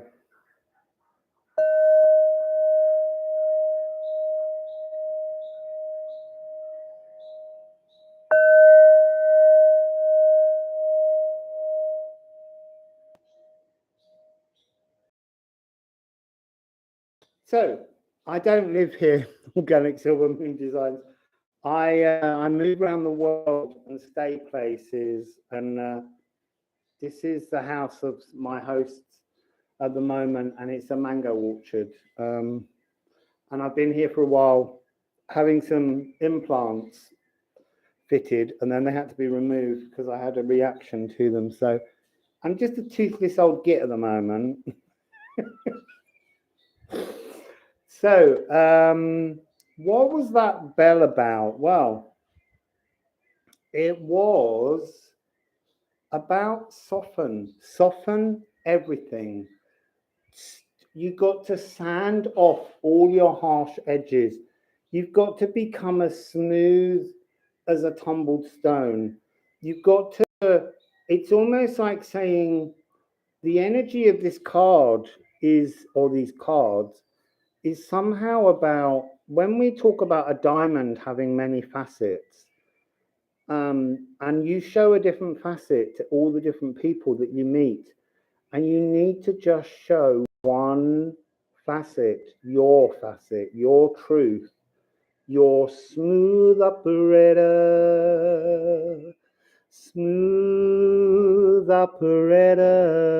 Exactly. We need to calm. It needs to be softer frequencies. I want to say, don't be triggered. Yeah, it was the softest, and it was, you know, it's just the way it wanted to do it. So let's get this poem, because you know what? I love this poem when it was written. Actually, Gustav, you'll like this poem because it's got a little bit of your Sweden hidden at the end of it, I seem to recall. So don't let the laundry make a lot of noise. Don't let it go on a spin cycle. So I really, really love this poem. Anyway, I was thinking the other day when I was going through these poems with Kathy that this card has never come out when I've done a rune thing, so I've never got to read the poem, and I'd really like to read it. And here it is. Wait, it's Mr. Odinson. So, oh, happy birthday, Karen. You know that you will see the entire spherical moon in Maine tonight. So, while you all say hello to Rob, I shall read the poem. So here is the rune. And actually, on the new version, as we've been working through the cards, it actually has a third word, which is 38, Nate. night, turn dark, inner troll. Okay? So darkness, like a mood, falls, suffocating as it engulfs all emotions, rupturing their splendor, shading all with the heavy hues of fertility. A sudden compression that should be a lesson in depression, but it isn't. It loathes and demeans our dreams, not just yours, but those of others. Our inner trolls pose challenges and block our bridges out of doom. Remember, the lands of the midnight sun offer to dissolve and resolve your darkness. So once again, 38, night, turn dark, inner troll. Darkness, like a mood, falls, suffocating as it engulfs all emotions, rupturing their splendor, shading all with the heavy hues of fertility. A sudden compression that should be a lesson in depression, but it isn't. It loathes, it demeans our dreams, not just yours, but those of others. Our inner trolls pose challenges and block our bridges out of doom. Remember, the lands of the midnight sun offer to dissolve and resolve your darkness. So that's, if you look at this and take off the little handles that Eve pulls it open with, it's actually sigil, it's life force, it's sun. But this is a moment when the energy of your life force is blocked from flowing. It is an energy of depression.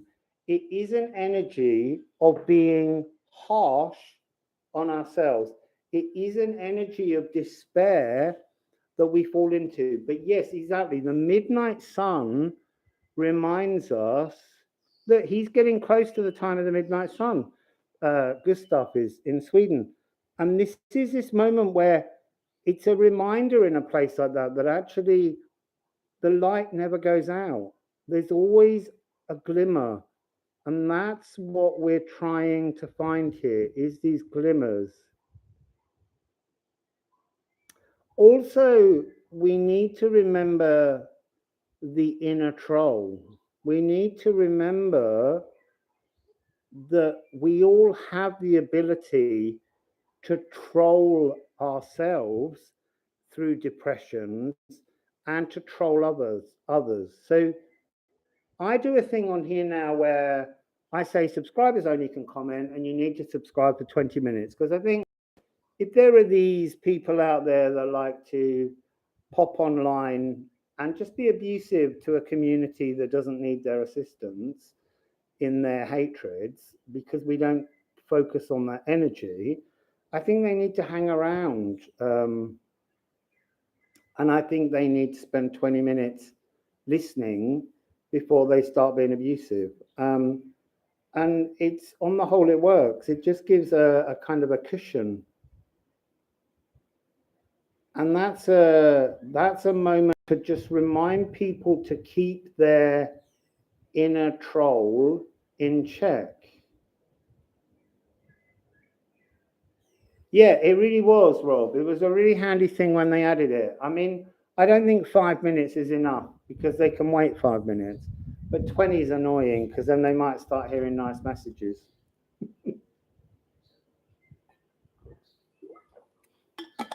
The last one that came on here, we gave them a reading to help them, because we felt they were very stuck energetically. So the energy I'm hearing here is about how we move in the light, how we lift depressions, how we deal with. There is a real sense of mental health, but there's also something about the transition from from a global focus on physical wellness to a global focus on mental wellness. This is really the energy that I'm feeling here. So what's the first of your pile? Heart of Sky. It's really interesting. We all say heart of the sky, but actually it's heart of sky. And that's what's the heart of sky is a black hole, is a depression, is it's in the galactic center of the universe. It's a black hole in Sagittarius. So the heart of sky is the spot that I always say is the veil. So this black hole in Sagittarius is this opening through which our consciousness comes into our physical bodies. And this card, this rune, talks about there being an energetic blockage that's not allowing enough of your energetic consciousness through to give you kind of a vitality, a vivacious energy, something much more alive. The Odin card, look, Jera, harvest. It's time to harvest. What are you harvesting? Your depression. You're moving from it. This is really harvesting mental sanity, bringing growth. Bird's so cute. I can't actually see it. So Jira is about clockwork. It's about time. It's time for our mental dysfunctions to transform.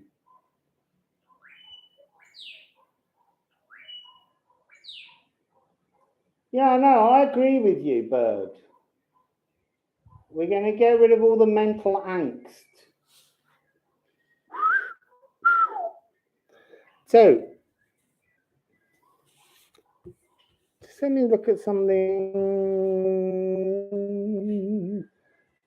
They're showing me meditate on, that's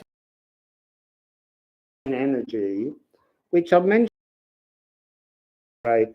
It's the energy that life was created with. It's an energy of pure love. It's that moment when you look at a sea and you can't work out whether it's blue or green. Love that bird. And so there's a frequency of healing love that is this aquamarine energy. But in order to get the aquamarine energy, it's not the moon as such, but your energy with this moon is to ask the moon to water the roots of your personal Yggdrasil tree. To get to this aquamarine energy, you need to go and lie under a tree, and you need to ask the tree to take you on a journey to wherever it wants to take you. The tree, because you've spoken to the moon, will show you the aquamarine energy. I also being shown like seeds floating down from the tree or blossoms, depending where you are, but there's an energy of snowing flowers, snowing love. Okay, so, oh, look, snowing love. And what was the first thing I saw there? Venus, which is spiritual love. So this is copper. I want to say you might want to look at your copper content. You might want to check whether you need to eat some foods with more copper in. Copper is used to help make red blood cells strong. So we're looking at the possibility that some people might have a copper deficiency because we've got Hygeia, which is biome. So there's something about your biome really really trying to call out to you for a replenishment. So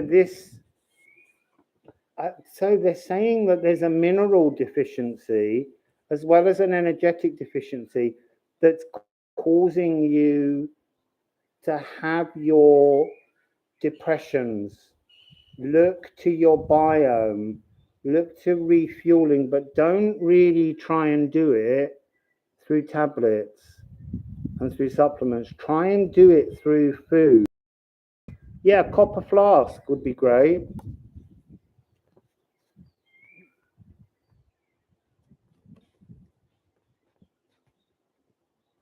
So yeah, I'm really getting that energy of looking at minerals that you may be lacking is stopping your journey forwards from depressions. But your inner troll, I'm really getting this other energy. Your inner troll is posing a sphinx-like riddle to you. And the answer to the riddle, yes, is exactly that, Dollface. Food is medicine is the answer. I don't know what the riddle is. There's something about the answer being in food. You need to look at things that might have more iron or things that might have more copper. You will be given signs. You know, a company might drive past that's called, you know, magnesium or something. You will find the energies around things, but you need to look at what is personal to you. Don't go looking at some You Can Feed Your Life book, and don't listen to someone else to say, look, I'm saying copper because that's how they're giving me the connection. It might not be copper in your world. It may be something else that you're deficient in, but ask the moon to show you that, not just the energy of the aquamarine, but ask the moon to show you through signs the actual things you're deficient in. It might be, you know, that you see a letter and you see a number, and that turns out to be a connection, you know, B2. You know, you need to just be open to seeking the things that you require to improve your health and your energy and your journey out of depression. And then you have Libra. Libra. This is House 7. This is partnerships, and it's a biome partnership with you. So we just got a bad connection briefly. Clear the connection, clear the connection, clear the connection. Well, it's gone a bit fuzzy. There we go. So this is us being holobionts, and holobionts is a word that's coming back into fashion slowly now. Not many people hear it. I was sent it by my nutritionist friend, and it started in around the 30s or the 40s, and then it kind of fell out of usage. It's about us being mind, body, and soul, and biome. The biome is something completely different to us, and we keep getting this message. Our biome is an important symbiotic part of us. It lives within us, and it lives all over our skin. And we've got to look at how we treat our biome better, how we feed it so that it becomes more diverse, so that it has better conversations between our gut instinct and our brain. It works to help things. So Libra is this energy of sublimation. So this is going from being frozen, being just mind, body, and soul, and then this sad little biome that's trying so hard to bring you better health so that you live longer and it can be hosted for longer. And it wants to just go from this frozen, forgotten thing. It wants to leap to a gas form. It's like dry ice. It's kind of like it's kind of just, and actually what it wants to do is it wants to energize, it wants to spiritualize, it wants to galvanize, and it wants to stimulate really wonderful biome harvest within the body. This is Jira, but for me, this is the sign Gadarung. And this is to open a channel to draw together a huge community. And we're talking about drawing together the community of your bacterias. You need to work with them to bring about the changes to your health. And it's about mental health things. Work to find your biome's better frequency. Let's all walk like an Egyptian. Yeah, drinking kombucha. There's a recipe for kombucha on my website. And it's an amazing drink, and you can do it with all kinds of different flavored teas. The one thing I would say, if you can get hold of unrefined sugar, it makes a much healthier kombucha. Kefir is also incredible. You can get kefir water if you don't do dairy. Kefir, and when you buy supplements that are meant to be good for your gut bacteria, most things get killed by your gut acid before they even get into your gut bacteria. You know, all these famous brands of little drinks, they don't get through very often. Yakult gets through, which is the Lactobacillus casei shirota, but that's only one bacteria. Kefir has 250,000 plus different bacteria, and they get through the body. So you're better off with kefir. But again, kefir, you need to get grains, you need to make it yourself, because most countries, the food industries have created rules where they have to pasteurize things to make them safe and healthy to sell, and then it kills all the beneficial bacteria. So make your own.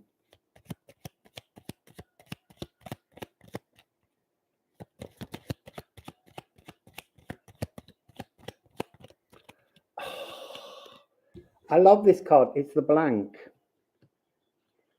It's like, and it's the opportunity for something new, to start from scratch. It's almost like I'm being reminded of the number of people that have been on some kind of, I don't know what they're called, not penicillin, the other things, antibiotics, and how they kill all your gut.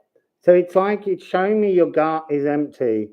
Everyone needs to work. They're not empty, but the point is they're so drained, they're not assisting us. That's a really interesting message. And then let's pop into this one down there. It's Fox. And look, Fox is kind of looking into the edge, into its own digestive system, and it's not a very clear. You know, it's barren winter above because there's not enough diversity in your diet. So you've got to work on your own self-survival, because your self-survival is linked to the survival of your biome, and that will give you health and longevity.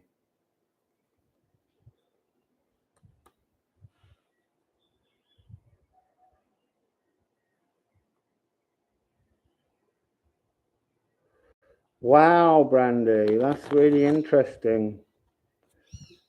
I have a friend who recently had gut bacteria put in, but through enema, because the gut, as I say, stomach acid will kill a lot of it.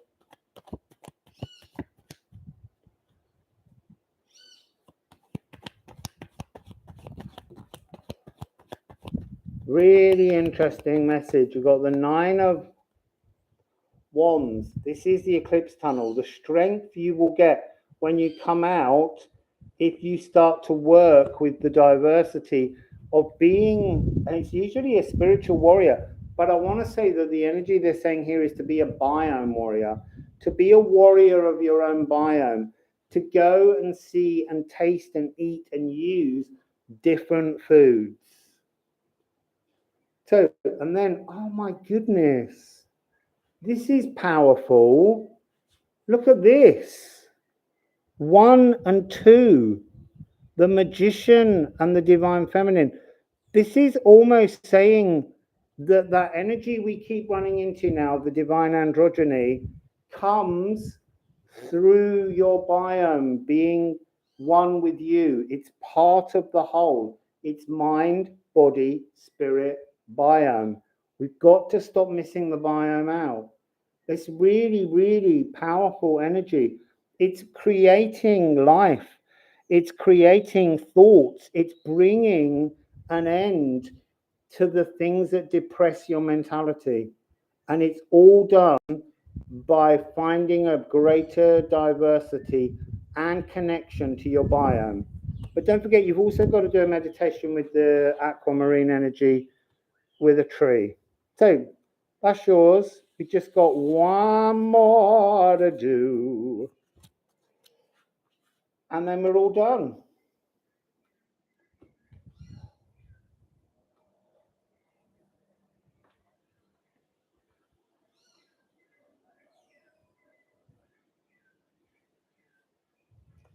So I put those back. I put this back. Somebody wake Gustav up because he's doing his laundry. It's his time now.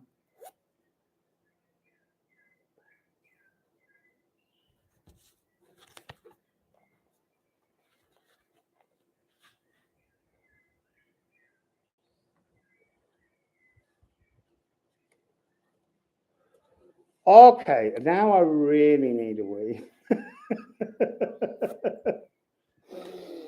Oh. Right, let's see. We need a timestamp. Oh, timestamp 02 33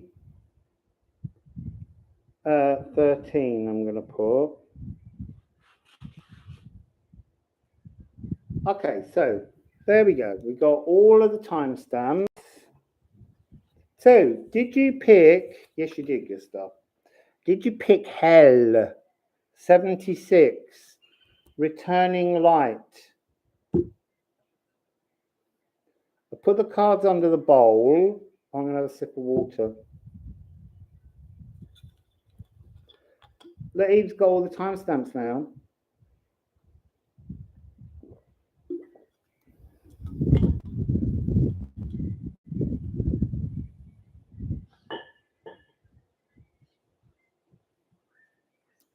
Do you know, Heidi, in Britain, I used to buy raw milk from the local farmer's market. And the farmer, who wasn't a very nice man, but that doesn't matter, he told me that under EU rules, he was not allowed to sell raw milk to any kind of shops. He's the only one that can sell it. So again, the food industry makes us getting biodiversity, biome diversity, ever harder. It's the same with fermented foods. If you want to buy kimchi or other kind of fermented sauerkrauts, they're pasteurized and all the magic is being killed. So they're not as good as when you do it yourself because they've made rules to stop us getting good, healthy, fermented food. It's like they want us to be ill.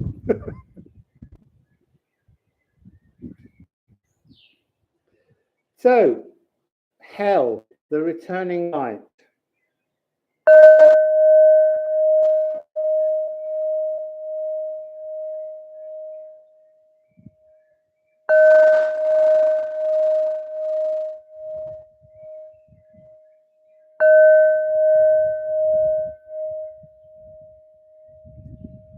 I want to say that those bells had an energy of not ready, no, not prepared, no.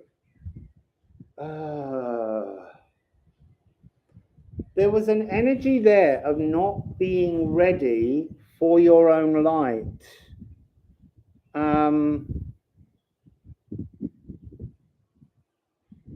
It's really interesting. Truth is alchemy. Do you know what's really interesting about sugar? You can avoid sugar, but your body will take certain carbohydrates and just turn them into sugar. It's a complicated thing, but I think you Sorry, Rob's making me laugh.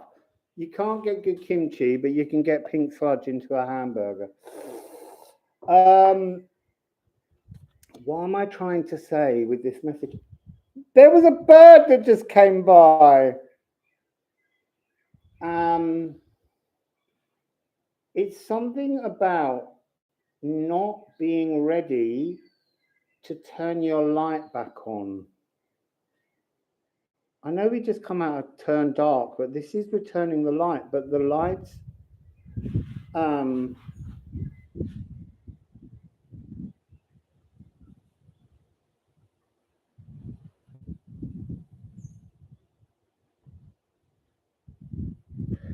going to read the poem. I can't find the word to describe what this is. It's a really confusing energy. There's a trepidation. There's a frequency of not wanting to look at the truth of something. But what I'm trying to say is there's like a lack of humor behind your truth or behind the message or being offended by your own light. Something, it's complicated. I'm really struggling with this one. So I'm going to go on to the poem and then we'll let the message come out.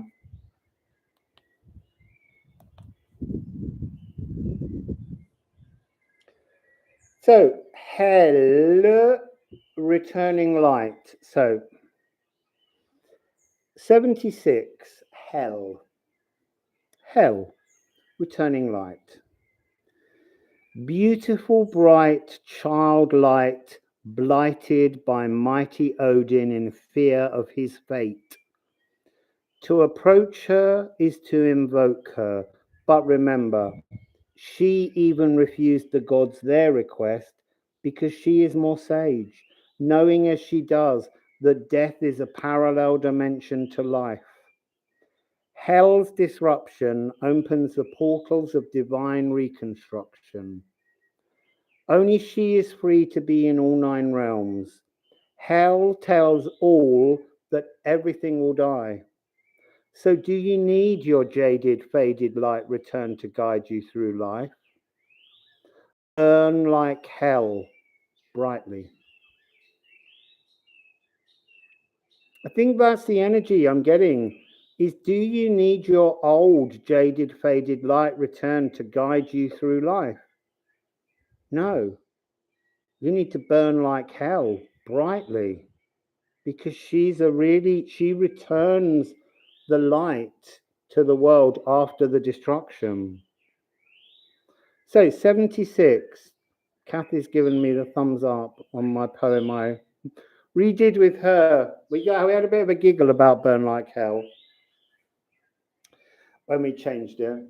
So 76, hell, returning light. Beautiful, bright childlight, blighted by mighty Odin in fear of his fate. To approach her is to evoke her, but remember, she even refused the gods their request because she is more sage, knowing as she does that death is a parallel dimension to life. Hell's disruption opens the portals of divine reconstruction.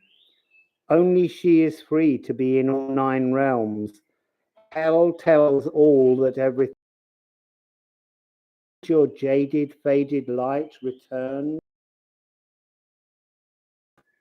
Burn like hell. So,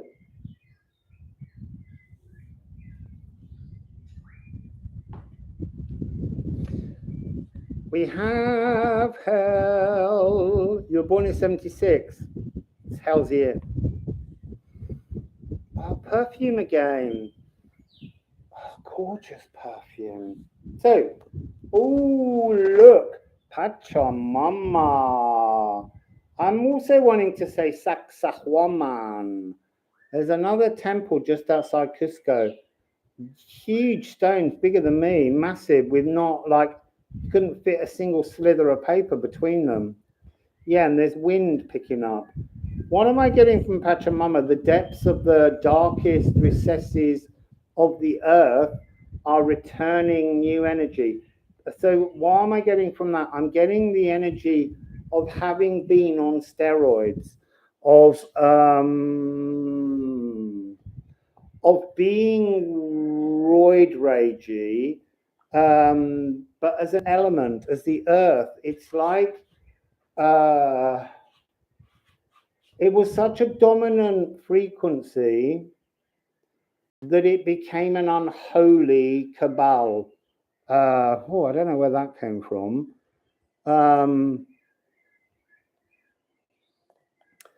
Being caught in a delusion of earth. So this is very much Taurus. There's a blackbird sitting just there. Aww. This is representing fixed earth energy of Taurus, but it's a transformative, light returning energy. Oh, freedom. This is oxen. So freeing the earth from the past, and then a fly. Freeing the earth from the past. This is the aurochs energy. And look, there's something about it that's almost got an echo of hell. It's just the part of hell in the earth. And when you turn it up the other way, you get the energy of the light being returned. But you've got to connect it to Pachamama. It's both frequencies to make a return of freedom, physical freedoms, transformations of the body.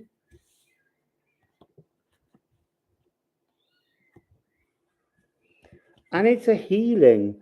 So if you picked this, it's like you're being given a physical healing. So retrograde, take, remove. I'm just getting the fact that we're dealing with talk to your body, epigenetics, talk to your DNA, Plutonian energy, death and rebirth, Pluto ruling Scorpio. This is a connection to talking yourself into a better physical state. It's not like the last one, which was biome health. This is your physical mind, body, and soul. It's the body part of this. You're being given a chance to use the expansive energy of Mercury to speak your body into a better world, into a better shape, into a better physique. But you have to talk it. You have to let go of your old patternings of how you see your body. And it's a spring clean. Oh, looky.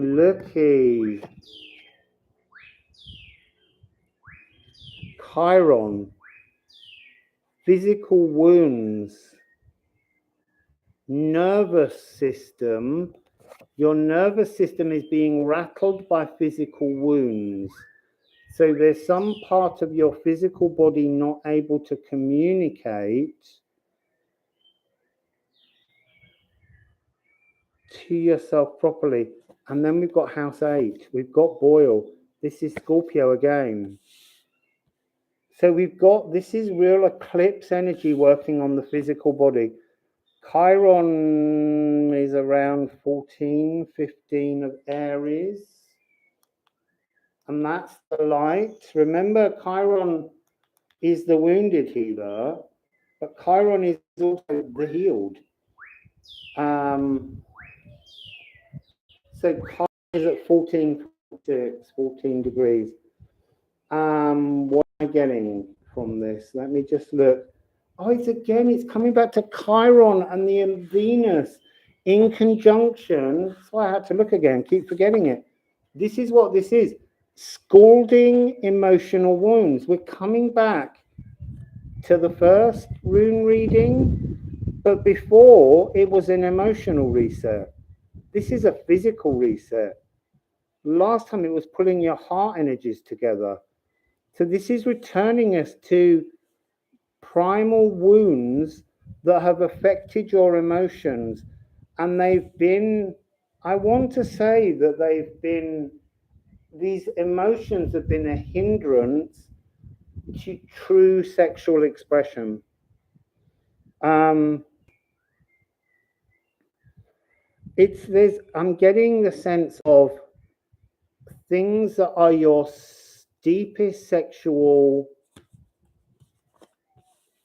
wounds that were created and buried and hidden in life up until the Great Mutation in 2020 in December, on the 21st of the 12th, 2020. This is about having like sexual lustful taboos that have just made wounds deeper.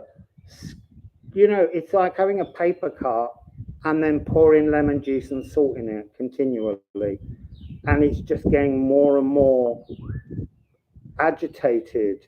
It's more and more sore. It's like a scalding that runs deep.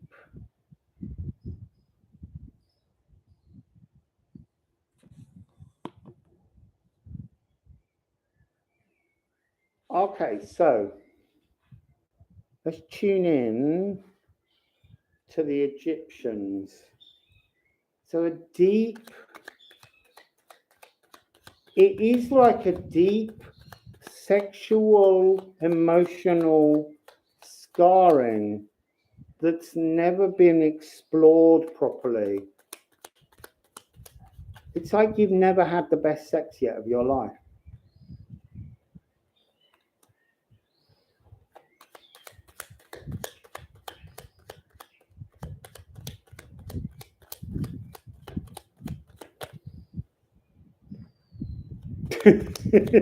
Those weird balloon fetishes. They're just balloon fetishes. They're not weird, or we're making a judgment on them. Fetishes are all very diverse. Don't go shaming people, Rob.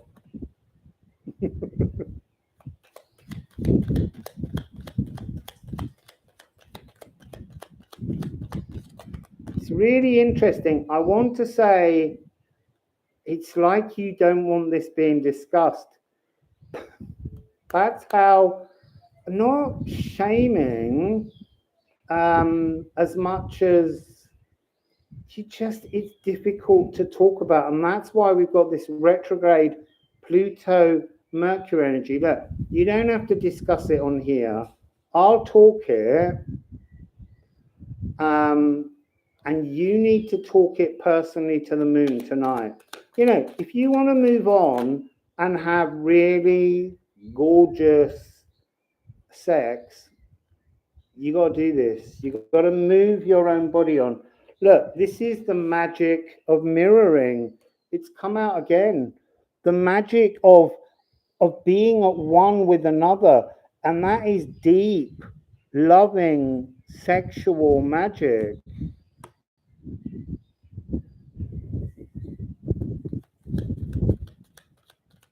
Okay. Is there another message from the Egyptians?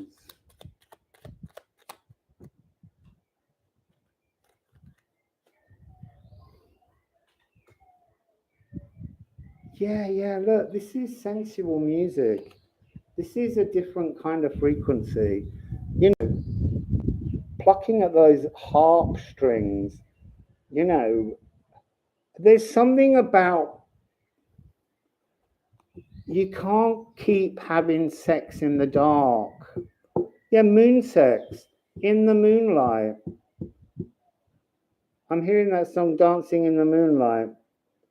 This is about harmony. This is about aesthetics, but this is about standing naked with each other, not under the cover. grown up, aesthetic, pleasures, energetic beauty between souls. Why does sex come up so much?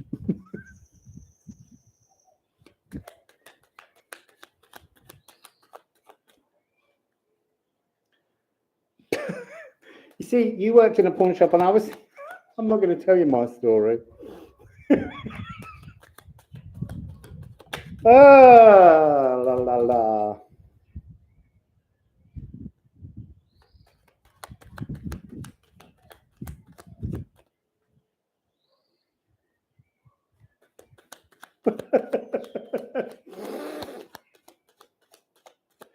So, the Gustav's enjoying it.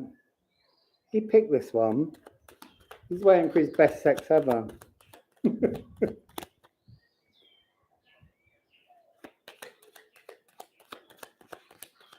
Yeah, look, that is a really important message, Rob. Sex is funny.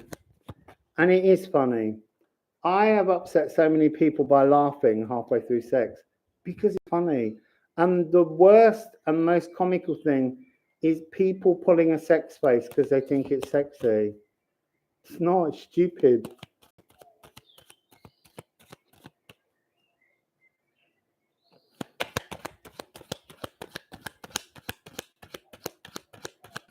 Well, the pleasure garden could come out here, Holly. It's joking. The healing is not in the sex in the dark, it's the sex in the light. It's stars. It's like, turn the light on. Then put on a sexy light. Yeah, I do. I laugh a lot and it upsets people.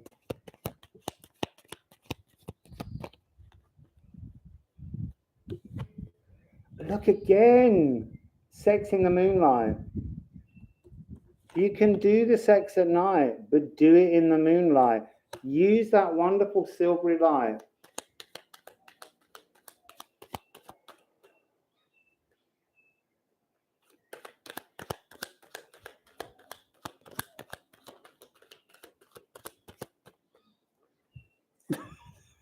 Sex faces are so terribly funny.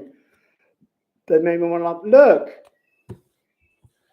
this is so beautiful.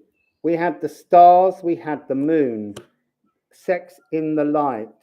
The light is here. It will bring life force back. It will nourish you to pleasure each other in the light, whether it be moonlight or daylight, but to see the body, to celebrate each other, to show love through the energy of touch, through the eyes seeing the beauty of love. So let's get to the tarot. You see, I think the pleasure garden didn't come out because it was, it's not about doing it in public. We've all done that. We've all done that. I've done that. It's unnecessary now. But I'm not ashamed of it.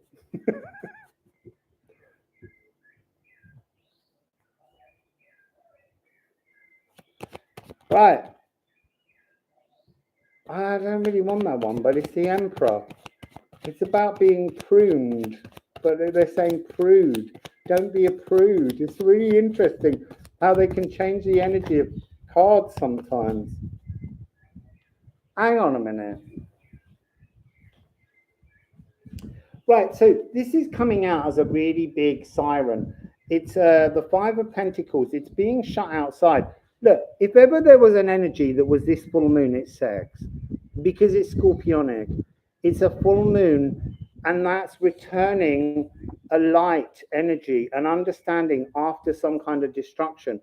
This is an energy of being, of fear.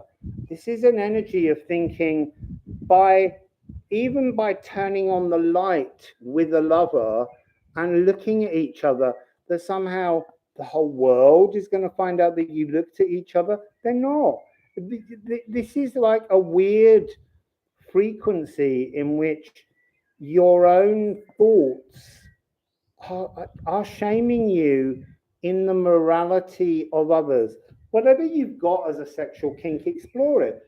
Do it. Find out, play with it, and see what you can learn from it. They don't learn anything. So what else do we have? We have the wish card and the victory. It is really, it's like this is a wish for pleasure, a wish for a pleasure you've never truly experienced, for an energetic communion that is truly orgasmic, blissful, ecstatic, heightened. I mean, you know, being taken to a pleasure zone that you've just never experienced, but it is your wish, it is your dream, but it's not coming from some kind of weird porno fantasy. It's about something much, much higher. It's interesting that the moon is again on the bottom.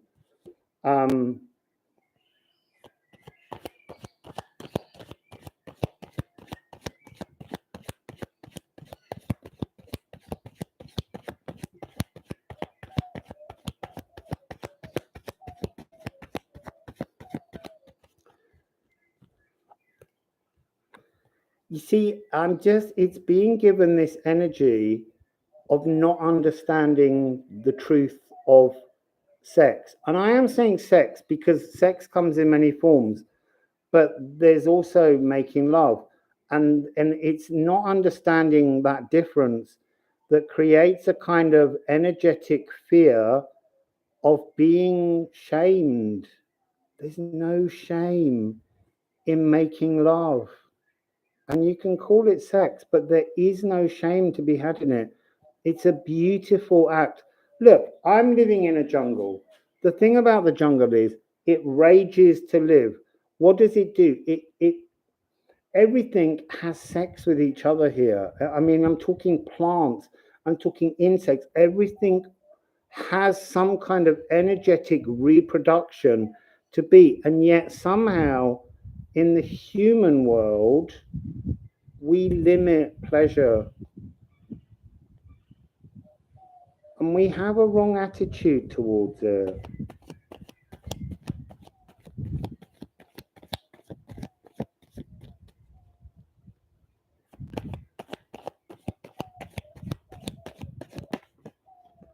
The thing is, everything in the jungle is trying to reproduce, however it does it. So, oh, interesting. Venus in Aries. Venus is in Aries. This is another wound. This is what we said earlier with that frequency of Chiron. It's time to heal your sexual wounds. Jungle fecundity. I love that. Apart from when they're doing their fecundity on my bed, the little insects. It's been naughty. It's my bed. So, this is a chance for sexual healing if you pick this rune. It's time to move to a new frequency where you celebrate the pleasures of sexual healing, of sexual loving, all of those kind of energies, and being taken to a new ecstatic height. That's what this room is all about. Burn like hell brightly. You see, it was there in the very beginning. This notion of, you know, something that you feel you should be ashamed of, you shouldn't be. If something is, you know, to be ashamed of, the chances are that society doesn't want you enjoying that pleasure when you should be, because it's important to help us grow. So that's the final rune. And we've been here for 3 hours, people. Well done for staying to the end, people that picked the late rune. So, no, exactly, the rabbits don't care. They're just following an instinct. I mean, I have to say, I didn't care who was watching me when I used to play around. Because that's what it's part of. You know, when we can get past these things, you know, I'd feel much more ashamed if I was murdering someone and people were watching me. I was on the last rune, Hell.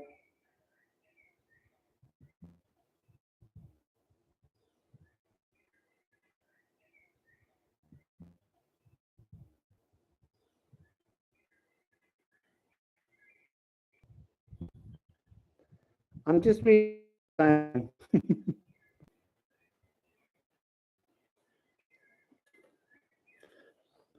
So Gustav's gone very quiet after that one. He's on his spin cycle. He's sitting on top of the washing machine.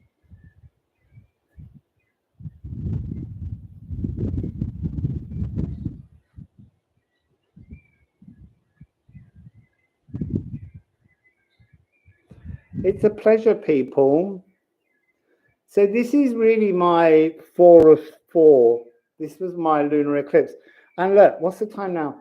3:05. So it's at 11 tonight. So 3, 4, 5, 6, 7, 8, 9, 10, 11. It's in 8 hours.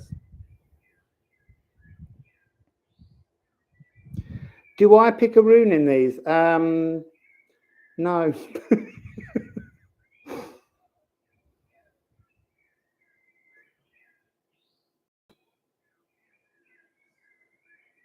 Oh, thank you, Gustav. You're very kind.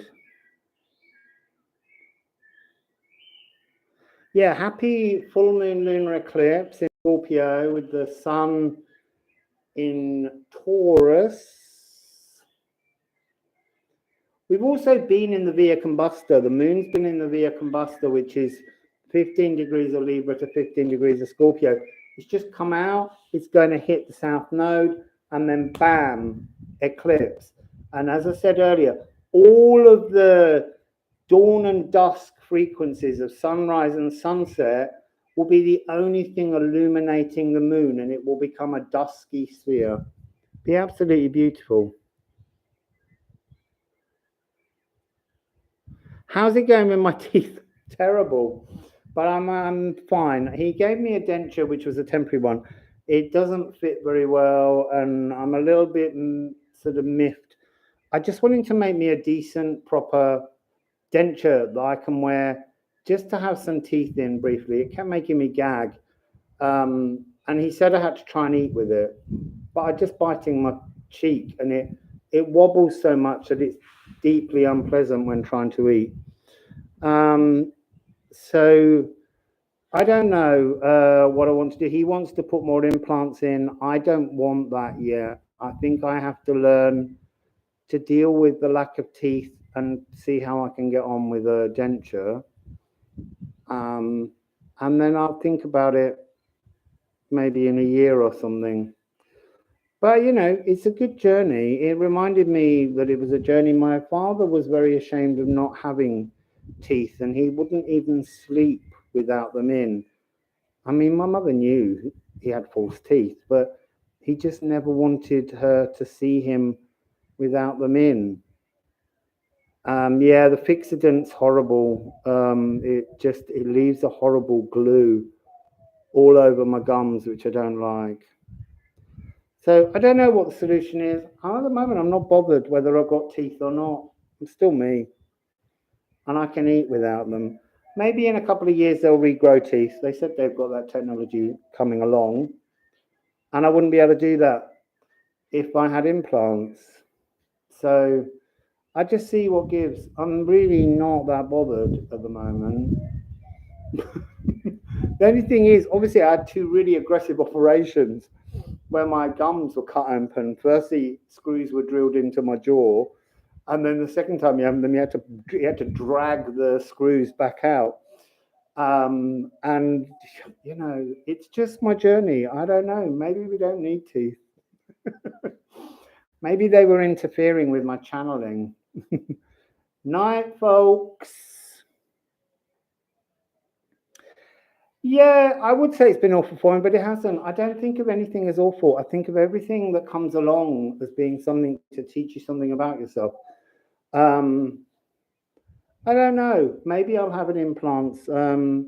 I know here that you can't get zirconium screw implants. You can only get titanium, apparently. So I don't want titanium in again because I think I must have had an allergy to the metal. Yeah, they're doing a thing with stem cells and then they fire frequencies and it teaches the stem cells to grow into new teeth. But they haven't done human trials yet. Yeah, I'm just trusting in the journey. It'll take me where I want it to go, regardless. I need to go.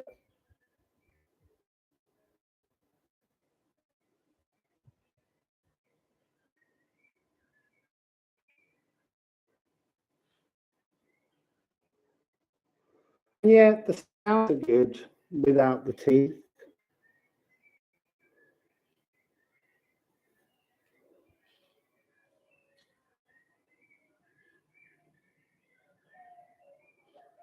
Yeah, I think that there's all kinds of things that they give to dentures, but I just kind of think false teeth haven't changed for over 100 years.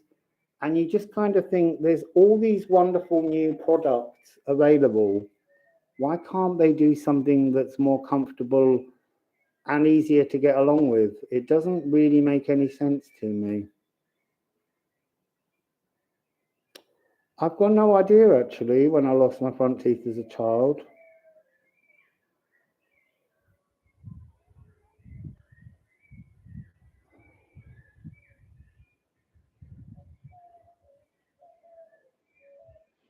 I mean, there are people who have regrown teeth all on their own.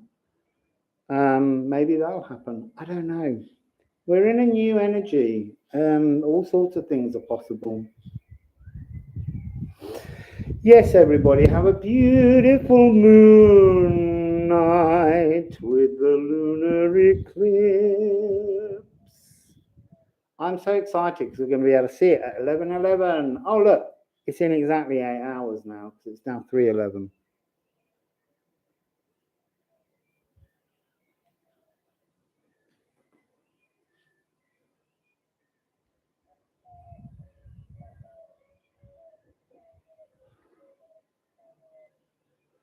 So it was lovely to be here. I'm going to say bye because I really need to go to the loo.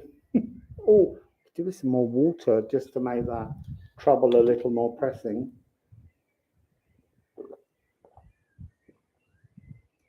That's all my water gone.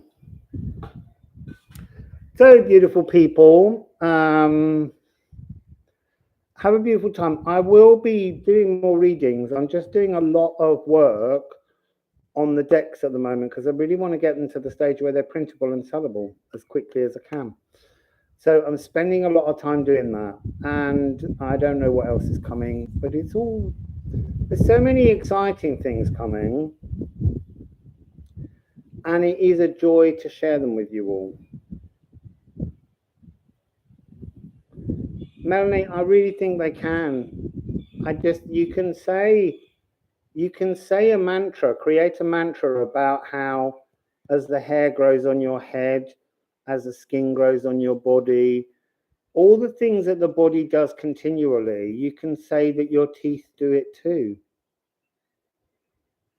You just have to believe that you break the quantum rules and activate it.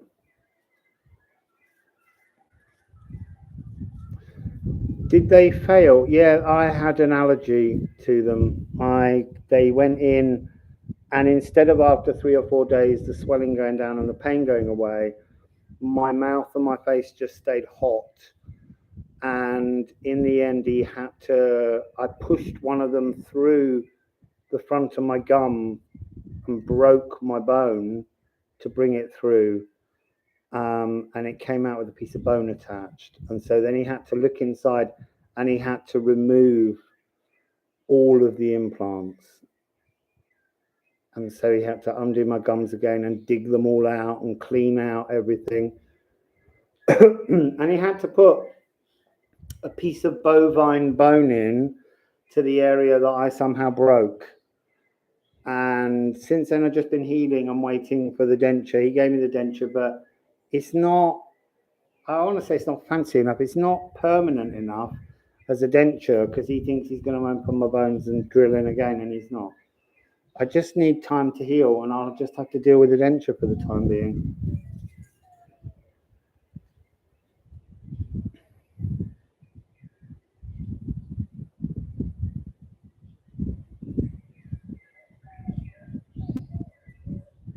Yeah, I know.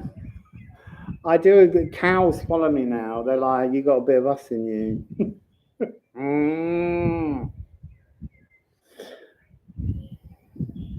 So, Wassail, beautiful people, I really need to go to the loo. Otherwise, I would stay. There's a beautiful perfume again now, though, which is gorgeous. Yeah, you can get them in other places. I'm not sure why they don't do them here. Yeah, I'm not good with dentures either, Paris.